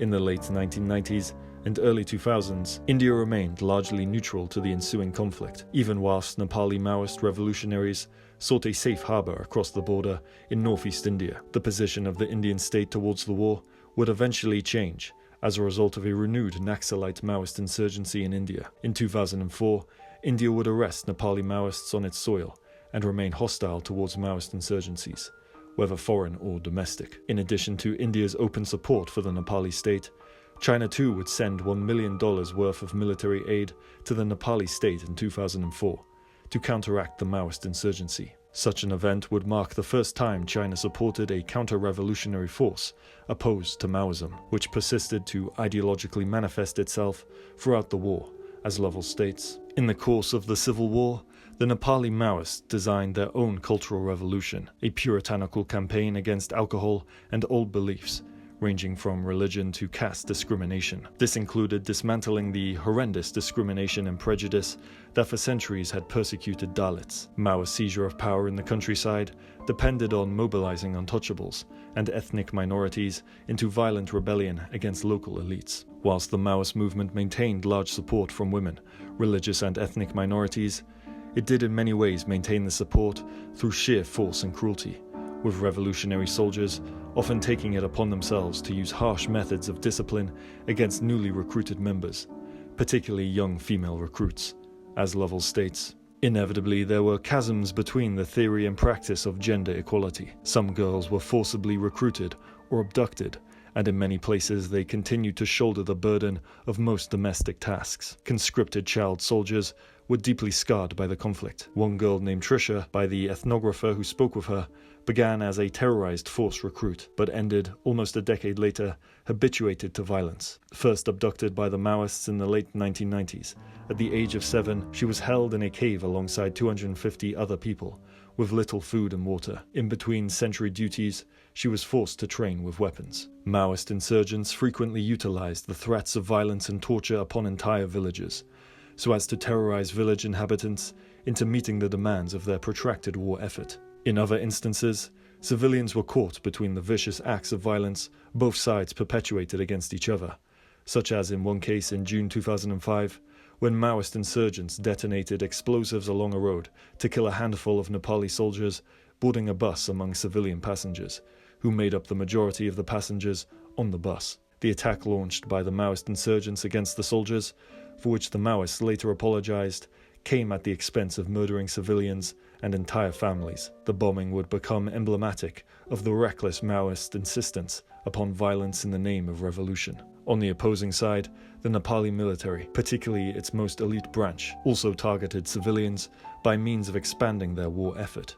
As Lovell declares, the civil war generated countless acts of horrifying violence on both sides. Before the Royal Nepal Army joined the civil war in 2001, it enjoyed an international reputation for restraint. Within weeks of beginning counterinsurgency operations, this reputation was squandered. Sometimes the military acted as provocateurs, waving Maoist flags and caroling Maoist hymns. Any local who, either enthusiastically or for fear of Maoist reprisals, responded positively was shot on the spot. Rape became a weapon of war to terrorize civilians or extract information from suspected female Maoists. The civil war itself was characterized largely by war crimes and other crimes against humanity, for which both sides committed massacres, executions, kidnappings, and mass rape. More than 17,000 people, including civilians, insurgents, and Nepali military personnel alike, would be killed overall as a result of the war, along with an estimated 100,000 to 150,000 internally displaced peoples. In the final year of the war in 2006, the Nepali People's Liberation Army, which had made considerable gains in the war, now controlled 80% of Nepal's territory and surrounded the capital city, which was undergoing the turmoil of a general strike and anti-monarchist, pro-democracy protests. In May 2006, the Nepali government called for a ceasefire and sought to initiate peace talks with the Maoist insurrectionaries, of which many did not support the peace process and desired to continue fighting. From May to November of 2006, the Nepali government engaged in peace talks with Prachanda, who was the leader of the Communist Party of Nepal. The peace talks crucially conjured the Comprehensive Peace Accord, with the Nepali government expressing desires for a total de-escalation and end to the war. As Lovell describes, on the 22nd of November 2006, a 12-point agreement was reached in Delhi, establishing the Maoists' commitment to democratic rule and agreeing a cross-party collaboration to combat the autocracy of the king, who stepped down 6 months later. When a new constituent assembly convened in 2008, it brought to an end 240 years of dynastic rule. In the 2008 elections, the Maoists secured 221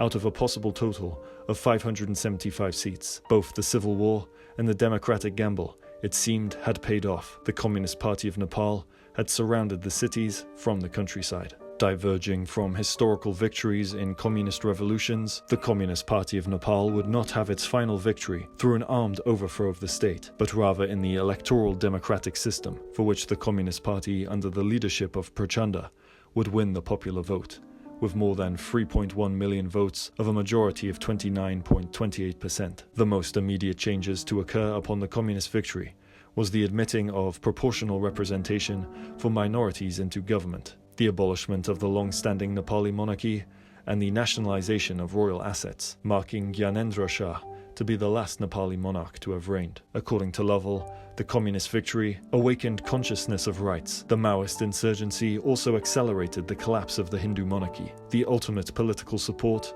of the caste system, a key source of exclusion. The anticipated revolutionary system of the Communist Party in power, however, was largely underwhelming and insubstantial, with the Communist Party itself forming into a new bureaucratic elite, while state power became more bloated in size, especially as the later rule of Baburam Bhattarai would oversee the integration of the Nepali People's Liberation Army into the official Nepali military. In the weeks leading up to the formation of the new constitution of Nepal in September 2015, protests broke out across rural southern Nepal, as protesters feared the new constitution ensured pre-revolutionary geographical boundaries which fractured rural populations, maintained vast concentrations of power in the cities, and crucially upheld the caste system. During the protests, 45 Nepali protesters were murdered by police serving under the communist government. The new constitution also discriminated against women, a group the Communist Party vehemently sought to liberate during the Civil War. As according to the new constitution, Nepali women with a foreign or absent husband could not pass on their citizenship unless the husband became Nepali or returns from work abroad. Communist Party rule enabled Prachanda and other party officials to become private property owners, who became eager clients for purchasing luxury household items made in China. Quite naturally, the now Federal Democratic Republic of Nepal re-established ties with its former enemy, the People's Republic of China, which has since invested substantial aid and infrastructure into Nepal so as to maintain strong cooperative and economic relations between the two countries. Additionally, the remnants of the Nepali monarchy also became successful businessmen under communist rule, with shares in tea plantation corporations in northwest Nepal and various other energy companies in and outside of Nepal. Since 2008, the Communist Party of Nepal has juggled power with its former political enemy, the Nepali Congress Party, and has since become more infused with the moderately conservative, nationalist and anti-Indian Marxist-Leninist Communist Party, in addition to largely renouncing revolutionary commitments to Maoism. For a third term, Prachanda would assume power in December 2022, representing the interests of the Communist Party. Nepal to this day is one of the most impoverished nations of the Global South, riddled with immense wealth inequality, corruption, worker exploitation and poverty, particularly for its rural agrarian-based population. Protests against the government are frequently met with harsh police crackdowns, regardless if the state is represented by the Congress or Communist Party. In Nepal today, there is a combination of disappointment, disillusionment, and anger at the Maoists in power. Maoist fighters wasted 5 years of their lives sitting in cantonments, waiting for the state to decide their fate, while their commanders embezzled their pay. Others, acting on the party's orders, dropped out of school, repudiating the bourgeois education that would be useless after the revolution. For many former Maoist revolutionaries in Nepal, a sense of betrayal is a common defining feature of their feelings towards the legacy of the revolution, as workers continue to have their labor exploited and expropriated, with little to no change in their material conditions. Many former revolutionaries sacrificed their education and entire livelihoods for the revolution, only to see the very system which oppressed them to be replicated in the name of communism. Migrations of Nepali workers seeking employment and/or higher paid work outside of the country in often equally exploitative conditions has only continued, with an estimated 25,000 workers leaving Nepal every month. Amnesty International reports have also frequently detailed that Nepali migrant workers are among the most exploited people in the world. Remarking on the revolutionary period, the renowned Nepali journalist and writer C.K. Lal declared that the leading Nepali Maoists were intellectual high castes, seeking a shortcut to power, rather than a legitimate revolution. As Lovell also reaffirms, these men were only ever superficially Maoists, as high caste political entrepreneurs, interested in ideology as a means to political power, rather than implementing it as an abstract ideal. They saw an opportunity and they seized it. Whilst Nepal's Maoist-orientated Communist Party was certainly folded into the hegemony of capitalist hierarchy, unable to transcend the very system it sought to destroy, the country remains nonetheless the only place in the world today in which those deemed Maoists, or at least in name only, can be found in positions of power for the 21st century. By the time of the Nepali Revolution in the late 20th century, Maoism in China was thoroughly disassembled, utilized as a mere empty signifier to assist the developing state capitalist system which was encompassing the Chinese nation in the name of socialism with Chinese characteristics. Across much of the world, particularly in the West, Maoism had largely ceased to exist in a seemingly Fukuyamaist post-ideological age, with only small insignificant pockets of Maoist resistance active in rural areas of the global South. Prior to this post-ideological period, the 1960s and 70s in the West were profoundly marked by the possibilities of a global revolution and a global revolutionary consciousness. For the historian and Latin American studies scholar Eric Zolov, the counterculture movement was constituted by multiple cross-currents of geopolitical, ideological, cultural, and economic forces. Such forces produced a simultaneity of like responses across disparate geographical contexts, suggesting interlocking causes. Yet, by the decade of the 1980s, the countercultural movement had largely evaporated, with no new countercultural movement seemingly transcending it. Rather, the opposing system of capitalism, which the countercultural movement sought to challenge, had notably cemented its hegemony in society and refined its power. Indeed, what transcended the countercultural movement was not global revolution, but the rise of global neoliberal capitalist hegemony.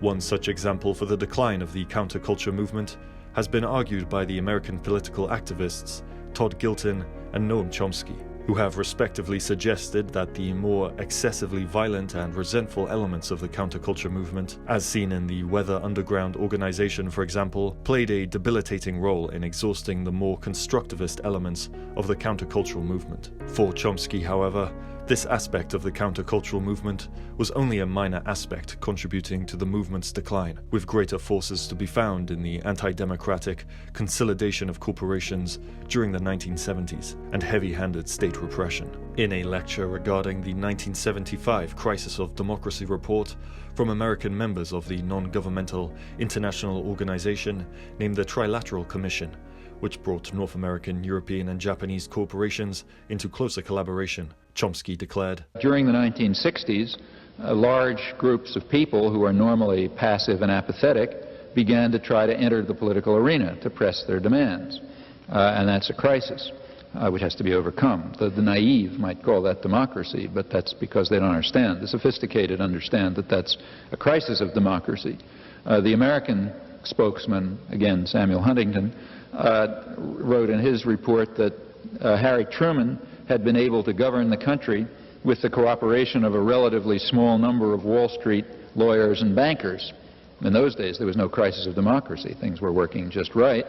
But in the 1960s, you got all this turmoil. I mean, young people and women and, you know, the labor, I mean, all kinds of weird people who were supposed to be sitting quietly in the corners began to get involved and caused this crisis. I mean, the same crisis that arose in the 17th century and that repeatedly arises when people begin to try to take advantage of the formal opportunities that exist. Their general proposal at the end of all of these lengthy and thoughtful discussions was that what we need is more moderation in democracy to mitigate the excess of democracy and to overcome the crisis. In plain terms, what that means is that the public has to be reduced to their proper state of apathy and obedience and driven from the public arena if democracy is to survive in the appropriate sense. Referencing the writings of American political scientist Samuel Huntington and his co-authored book, The Crisis of Democracy, Chomsky argues that following the decline of the countercultural movement and the onset of neoliberalization, corporations actively sought to cast off the excesses of democracy through implementing greater degrees of corporatocracy and instilling neoliberal consumer subjectivity into the masses. Certainly, both of these features were largely characterized by the governments of Ronald Reagan in the United States and Margaret Thatcher in the United Kingdom throughout the 1980s. Other factors contributing to the decline of the countercultural movement, and crucially Maoism in the West, included the economic crisis of 1973, the subsequent global slowdown of economic growth, and the gradual opening up of China's economy to the global free market in 1978. However,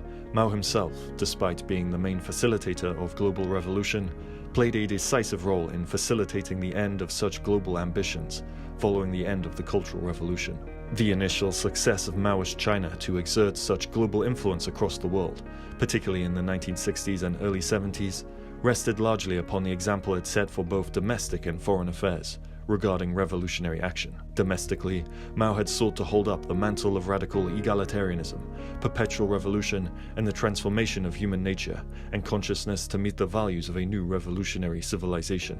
Internationally, Mao sought to not only contain this new revolutionary civilization to the boundaries of China, but actively strive to export revolutionary action and support liberation movements across the world. Both of these defining features of Mao's rule served as a radical example for global revolutionaries to aspire towards. However, throughout the period of Maoist China, such domestic and foreign affairs were heavily contested arenas regarding priorities for Communist Party officials, with many perceiving contradictions in the building of socialism at home whilst waging revolution abroad. Such contradictions would be exemplified during the Sino-Soviet border crisis in the late 1960s, when Mao looked towards rapprochement with the United States, a nation it was otherwise firmly in conflict with. As the Chinese historian Chen Jian states, the worst threat to China's border security existed in the north from a former ally, the Soviet Union. Since the late 1950s, significant differences between Chinese and Soviet leaders had begun to develop in the wake of the Soviet leader Khrushchev's de-Stalinization campaign, starting in the early 1960s. Along with the escalation of the Great Sino-Soviet polemic debate, the disputes between Beijing and Moscow quickly spread from the ideological field to state-to-state relations. The hostility between the two communist giants flared into hatred when the Cultural Revolution swept across China, with Beijing and Moscow each regarding the other as a traitor to true communism. Since 1965, both countries had continuously increased their military deployments along their shared borders. The border dispute between Maoist China and the Soviet Union manifested itself in a brief armed conflict between the two nuclear-armed nations in 1969, synchronizing the peak of the Vietnam War in the same year. Whilst American forces ramped up their assault on Chinese armed Vietnamese communists, Mao would nonetheless look towards the United States as a means to maintain its sovereignty and stability against the Soviet Union. As Jian reaffirms, China was willing to consider and discuss whatever ideas and suggestions the American side would present to reduce tensions between China and the United States and fundamentally improve the relations between them in accordance with the 5 principles of peaceful coexistence. The 5 principles of peaceful coexistence were first conjured by Chinese Premier Xiaobing Li following the 1954 Sino-Indian Agreement, and were roughly based upon the 17th century European Westphalian system. which ensured the mutual sovereign power of European nation-states. The 5 principles were as followed: mutual respect for each other's territorial integrity and sovereignty, mutual non-aggression, mutual non-interference in each other's internal affairs, equality and cooperation for mutual benefit, and peaceful coexistence. Whilst the 5 principles were almost exclusively in relation to Maoist China's relation with the communist world and neighboring countries, albeit to varying degrees, they nonetheless came to be extended to the United States. As a result of the proposals to establish a strategic anti-Soviet Sino-American alignment, then Secretary of State to Richard Nixon's government, Henry Kissinger in 1971 made 2 visits to Maoist China to confer with Zhou Enlai, then in charge of Chinese foreign policy. The success of the diplomatic meetings later resulted in the prominent visit of then President Richard Nixon in 1972, for which he met Mao Zedong for the first time. The visit from Nixon crucially signified the strengthening of bilateral agreements between the 2 countries, and further invalidated Maoist China as an ultimate bulwark and beacon for global revolution.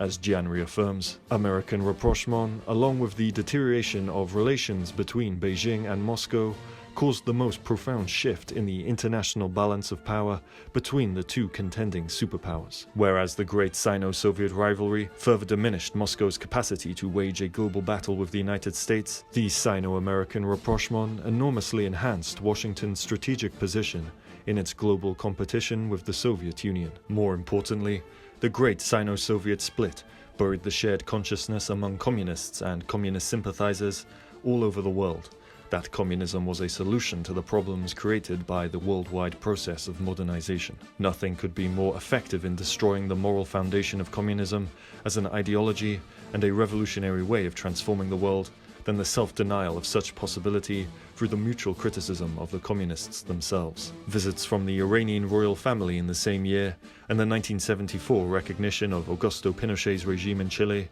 would also take a toll on Maoist China's status as a leader of global revolution. The final nail in the coffin to Maoist China's position would be following the death of Mao in 1976 and the subsequent arrest of the Gang of Four who helped to initiate the Cultural Revolution. When radical students took to the streets in the early days of Mao's Cultural Revolution, Maoist China presented itself to the world as an unwavering revolutionary force, in contrast to the revisionist Soviet Union, which had been sapped of its revolutionary potential as a result of Khrushchev's reforms. By the 1970s, however, with Mao abandoning the Red Guard and the Cultural Revolution, he reorientated his leadership towards law and order, which would inevitably pave way for the rise of Deng Xiaoping's revisionist faction within the Chinese Communist Party.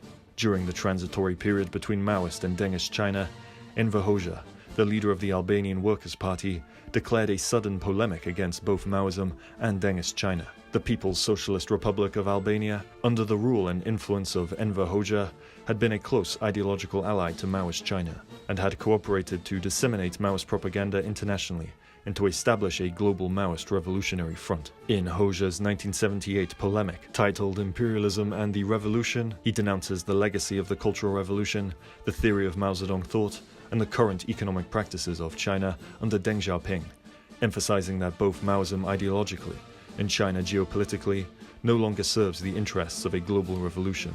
Regarding Maoism or Mao Zedong thought, Hoxha declared that Mao Zedong thought is a theory devoid of the features of Marxism-Leninism. All the Chinese leaders, both those who were in power before and those who have seized power today, have always made great play with the Mao Zedong thought in their forms of organization and ways of action, their strategic and tactical aims in order to put their counter-revolutionary plans into practice. Seeing the dubious activity, wavering and contradictory stance, the lack of principles and pragmatism of Chinese internal and external policy, its deviation from Marxism-Leninism, and the use of left phrases to disguise it, we Albanian communists have gradually formed our opinions and conviction about the danger presented by Mao Zedong thought. For Hoxha, Maoism now represented a contradictory ideology, which served whatever conditions the Chinese Communist Party bureaucracy had required at any given moment. Maoism, in Hoxha's eyes, had also done extravagantly more to harm the peasant classes of Chinese society, all whilst abandoning their interests for self-destructive revolutionary action in the cities. In divergence with Maoism, Hoxha upheld orthodox Marxism-Leninism as it related to Stalinism as the penultimate revolutionary ideology of the proletariat. China, according to Hoxha, unable to establish a stable revolutionary society, sought to emulate the capitalist and imperialist powers, so as to overcome its contradictions and to ensure the continuity of the Communist Party through capitalist hierarchy. As Hoxha describes, the opening up of the Chinese market to American imperialism and the big American and other Western companies has been welcomed with unrestrained delight by the imperialists of the United States of America and all the international bourgeoisie. The multinational companies, the industrialists of the United States of America, have a good knowledge of China's economy and its great assets. Therefore, they are doing their utmost to build up their economic network there, to set up joint companies and extract large profits. Not only the big American companies, but also the companies of Japan, Germany, and other developed capitalist countries are operating in China in this way. China is fighting and will fight harder still for markets in the world. It is striving and will strive harder still to spread its influence and extend its domination. These plans are apparent even now. China is opening its own banks, not only in Hong Kong, where it has had them for a long time, but also in Europe and elsewhere. It will strive especially to open banks in and export capital to the countries of the Third World. Perhaps predicting many of the contradictions innate to modern China in the current day, especially regarding rural-urban divides, economic expansion in the global south, and elite consolidations of power. Hoxha declared, China's policy of becoming a superpower, which is inspired by an anti-Marxist ideology, is being exposed and will be exposed still, more in the eyes of all peoples, but particularly the peoples of the so-called Third World. China cannot go ahead with its course of transforming itself into a superpower without intensifying the exploitation of the broad working masses at home. The United States of America and the other capitalist states will seek to secure super profits from the capital they will invest there. They will also press for rapid and radical transformations of the base and superstructure of Chinese society in the capitalist direction. The intensification of the exploitation of the multi-million strong masses to maintain the Chinese bourgeoisie and its gigantic bureaucratic apparatus, and to meet the repayment of the credits and interest to the foreign capitalists, will undoubtedly give rise to deep contradictions between the Chinese proletariat and peasantry on the one hand, and the bourgeois revisionist rulers on the other. This will bring the latter into confrontation with the working masses of their own country, a thing which cannot fail to lead to sharp conflicts and revolutionary outbursts in China. While certainly such words are perhaps ironic, coming from a leader who ruthlessly oppressed and brutalized his own population, notably the Albanian peasant population, in the name of a Stalinist form of communism and collectivization, Hoxha's words nonetheless speak to the broader concerns of a former revolutionary nation, which upheld the mantle of global revolution, succumbing to the very system of power it initially sought to dismantle. Indeed, for a brief period in the late 20th century, the theoretical Puritanism of Hoxhaism would be adopted among a few revolutionary guerrilla movements, as seen in the Colombian-based Popular Liberation Army, which adopted Hoxhaism as a successor to Maoism. However, communist Albania, like that of China, would eventually transition towards free market capitalism, following the collapse of the Soviet Union in 1991, leaving only the remnants of a highly militarized and totalitarian regime. With the ascent of Deng Xiaoping in 1978, the revolutionary potential of global Maoism entered into a steep decline across the world, becoming dormant across much of the global south and largely ceasing to exist across much of the west, with only a few active vestiges remaining dedicated to the ideology. Throughout post-Maoist China, the earliest signs of transition could be seen in the opening up of cities to the global free market, the banning of Mao's infamous Little Red Books, and in the overseas ventures undertaken by Communist Party officials to the Western world, notably a part of the world which they had previously sought to liberate, but now sought to learn from. Deng also venerated the foreign imports of technology, science and investment, without fear that they would corrupt the minds of the Chinese populace, as seen under Mao. Whilst Deng Xiaoping and his faction of the Chinese Communist Party were seemingly represented as the total antithesis to Mao Zedong and his regime, the influences of Mao upon the Communist Party never completely vanished, even as the party sought to usher in a new China which had overcome its Maoist ways of the past. Under Deng, the body of Mao was preserved, despite Mao's personal desire to be cremated, and the large portrait of Mao remained hanging at Tiananmen Gate in Tiananmen Square. In March 1979, Deng proposed the 4 cardinal principles for the Communist Party to strictly aim towards, with the four proposals being the principle of upholding the communist path, the principle of upholding the people's democratic dictatorship, the principle of upholding the leadership of the Chinese Communist Party, and the principle of upholding Mao Zedong thought and Marxism-Leninism. Such principles were a part of the broader ideology of socialism with Chinese characteristics. For a nation which was supposed to be adapting to a new free market capitalist system, certainly such principles would seem archaic and contradictory. For Deng, however, the principles were not so much strict ideological pillars of conduct, but rather broader ambitions which the party should pursue at any costs, even if it means roughly achieving such principles through a capitalist system. Such an outlook was epitomized in Deng's defining maxim, "Black or white cat, as long as it catches mice, it's a good cat." Additionally, the party name retained its communist description and hammer and sickle symbolism. Crucially, at the core of Deng's symbolic adherence to communism was a sense of continuity and improving upon the old instead of seeking to completely break with the past. Mao remained at the heart of Chinese Communist Party celebrations. The 90th anniversary of his birth, 1983, was marked by books, films, and postage stamps, while 1,200 dancers were deployed in a commemorative extravaganza entitled The Song of the Chinese Revolution. Although Deng wavered between reformists and conservatives in his quest to build a stronger China, ultimately he would always come down on the side of the latter, returning to the four cardinal principles of political control. The political campaigns initiated under Deng also tended towards traditional Maoist structures. As Lovell states, although Deng had officially repudiated Mao's mass political movements, they returned regularly through the 1980s.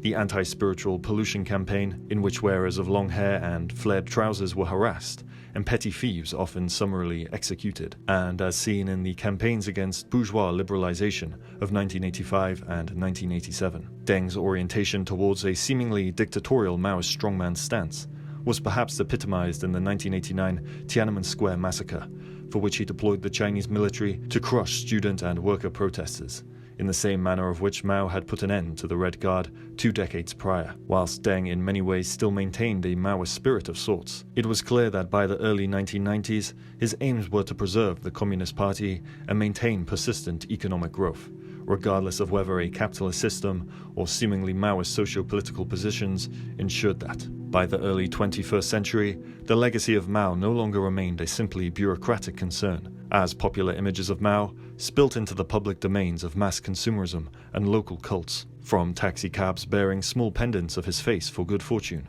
to entire villages upholding vast portraits of his face to venerate and worship. The legacy of Mao held almost mythological significance, as he increasingly came to be seen as a once ambitious ruler of China. Prior to greater levels of censorship in China, anti-government movements and largely online anti-capitalist organizations in China frequently evoked Mao's name against the excesses of Deng's legacy, as seen in growing wealth inequality and worker exploitation. Recalling one direct anti-government protest, Lovell states that, in spring 2002, on the still frozen streets of Liaoyang, once the northeast heartland of the Maoist economic model, tens of thousands of retired, laid-off or unpaid steel workers marched in protest, demanding money to feed their families and heat their homes, and accusing corrupt managers of siphoning off factory funds into private companies. Bobbing along the human sea were portraits of Mao.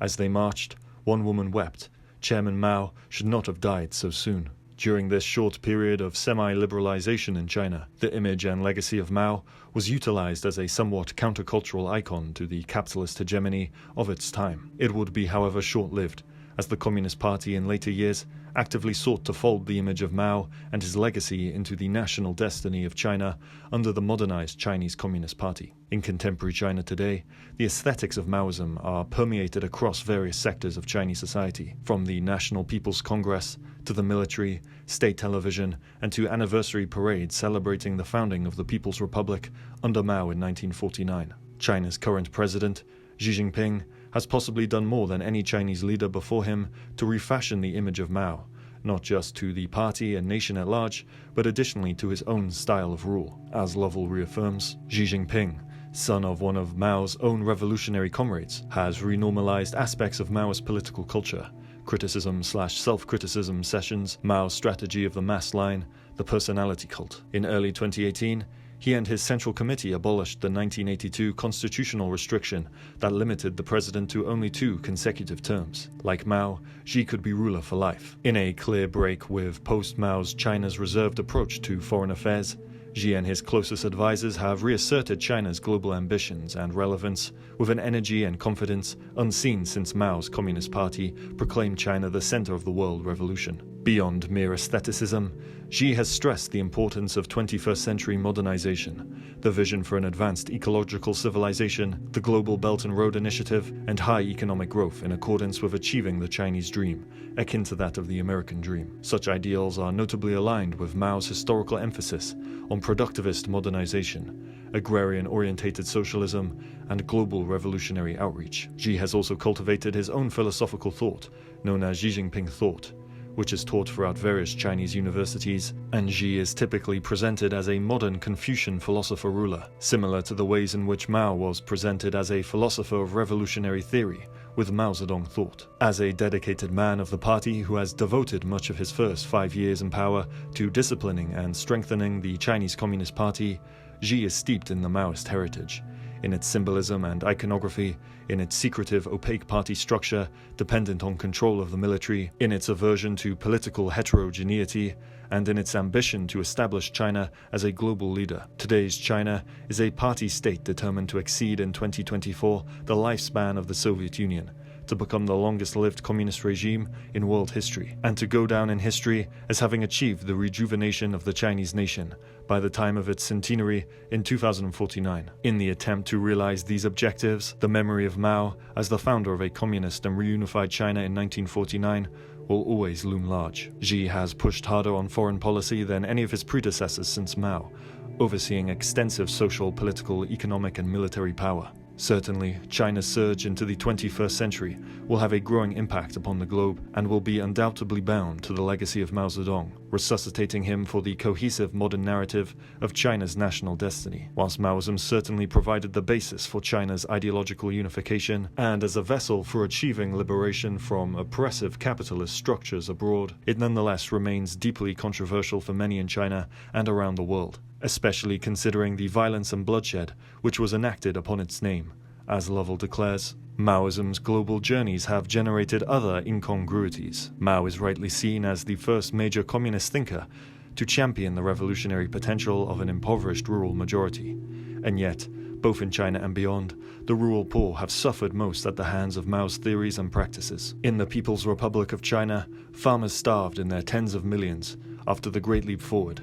In India, Nepal, and Peru, it was inhabitants of the countryside that constituted the majority of victims in Maoist insurgencies. Their leaders, paradoxically, have come from the educated classes of which Mao himself was so suspicious. Other contradictions innate to the legacy of Maoism are seen in its treatment of ethnic minorities, for which it sought to liberate, and in its supposed liberation of workers and overthrowing of capitalism. The Tibetan people, for example, suffered heavily during the events of China's unification, the Great Leap Forward, and the Cultural Revolution, as their culture was frequently targeted as backwards and counter-revolutionary. Regarding the overthrow of capitalism and worker control over the means of production, Maoism unquestionably failed to meet its penultimate revolutionary objective.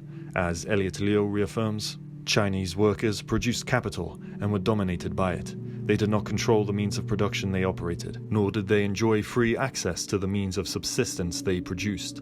To access the former, they needed to work for wages under a boss, and to access the latter, they needed to purchase commodities on the market. While workers did participate in management committees alongside party cadres at some points in the Maoist era, their input remained limited. Whilst Maoism was inherently distinct from Stalinism, many of Mao's assumptions and ideas were nonetheless inherited from Stalinist-based conceptions of societal organization. Such ideologically rationalized and controlling totalitarian aspects of Stalin's acclaimed legacy would inevitably bleed into the formation of Maoism, from which Mao came to see society more as a mechanism rather than something organic. Ultimately, extensive systems of control were defining features of both Maoist China and the Soviet Union. The Chinese Communist Party, to this day, pursues largely suppressive policies over its ethnic minorities, particularly the Uyghur population, and has actively sought to curb political expressions and civil rights movements, which actively challenge the authority of the Chinese state. Developments in China's technology, as seen in its advanced mass surveillance system, play a central role in cementing the hegemony of the Communist Party rule throughout society. The Communist Party also holds a hardline stance on maintaining a state capitalist system and hierarchy, even at the expense of preventing wealth inequality, ecological degradation, poverty, corruption, and elite consolidations of power, which are all apparently in the interests of socialism with Chinese characteristics. Whilst the remnants of Maoism can be seen in the likes of India's Naxalite movement or in Bob Avakian's Revolutionary Communist Party USA, it will perhaps be this zombified, hollowed-out, aestheticized Maoism under Xi Jinping which serves the interests of China's state capitalist system, sense of national destiny, and global ambitions, which will perhaps have the greatest impact upon the current century, as opposed to its original revolutionary structure. Crucially, Maoism has vehemently shaped the past and will likely continue to shape the future in ways which are not expected.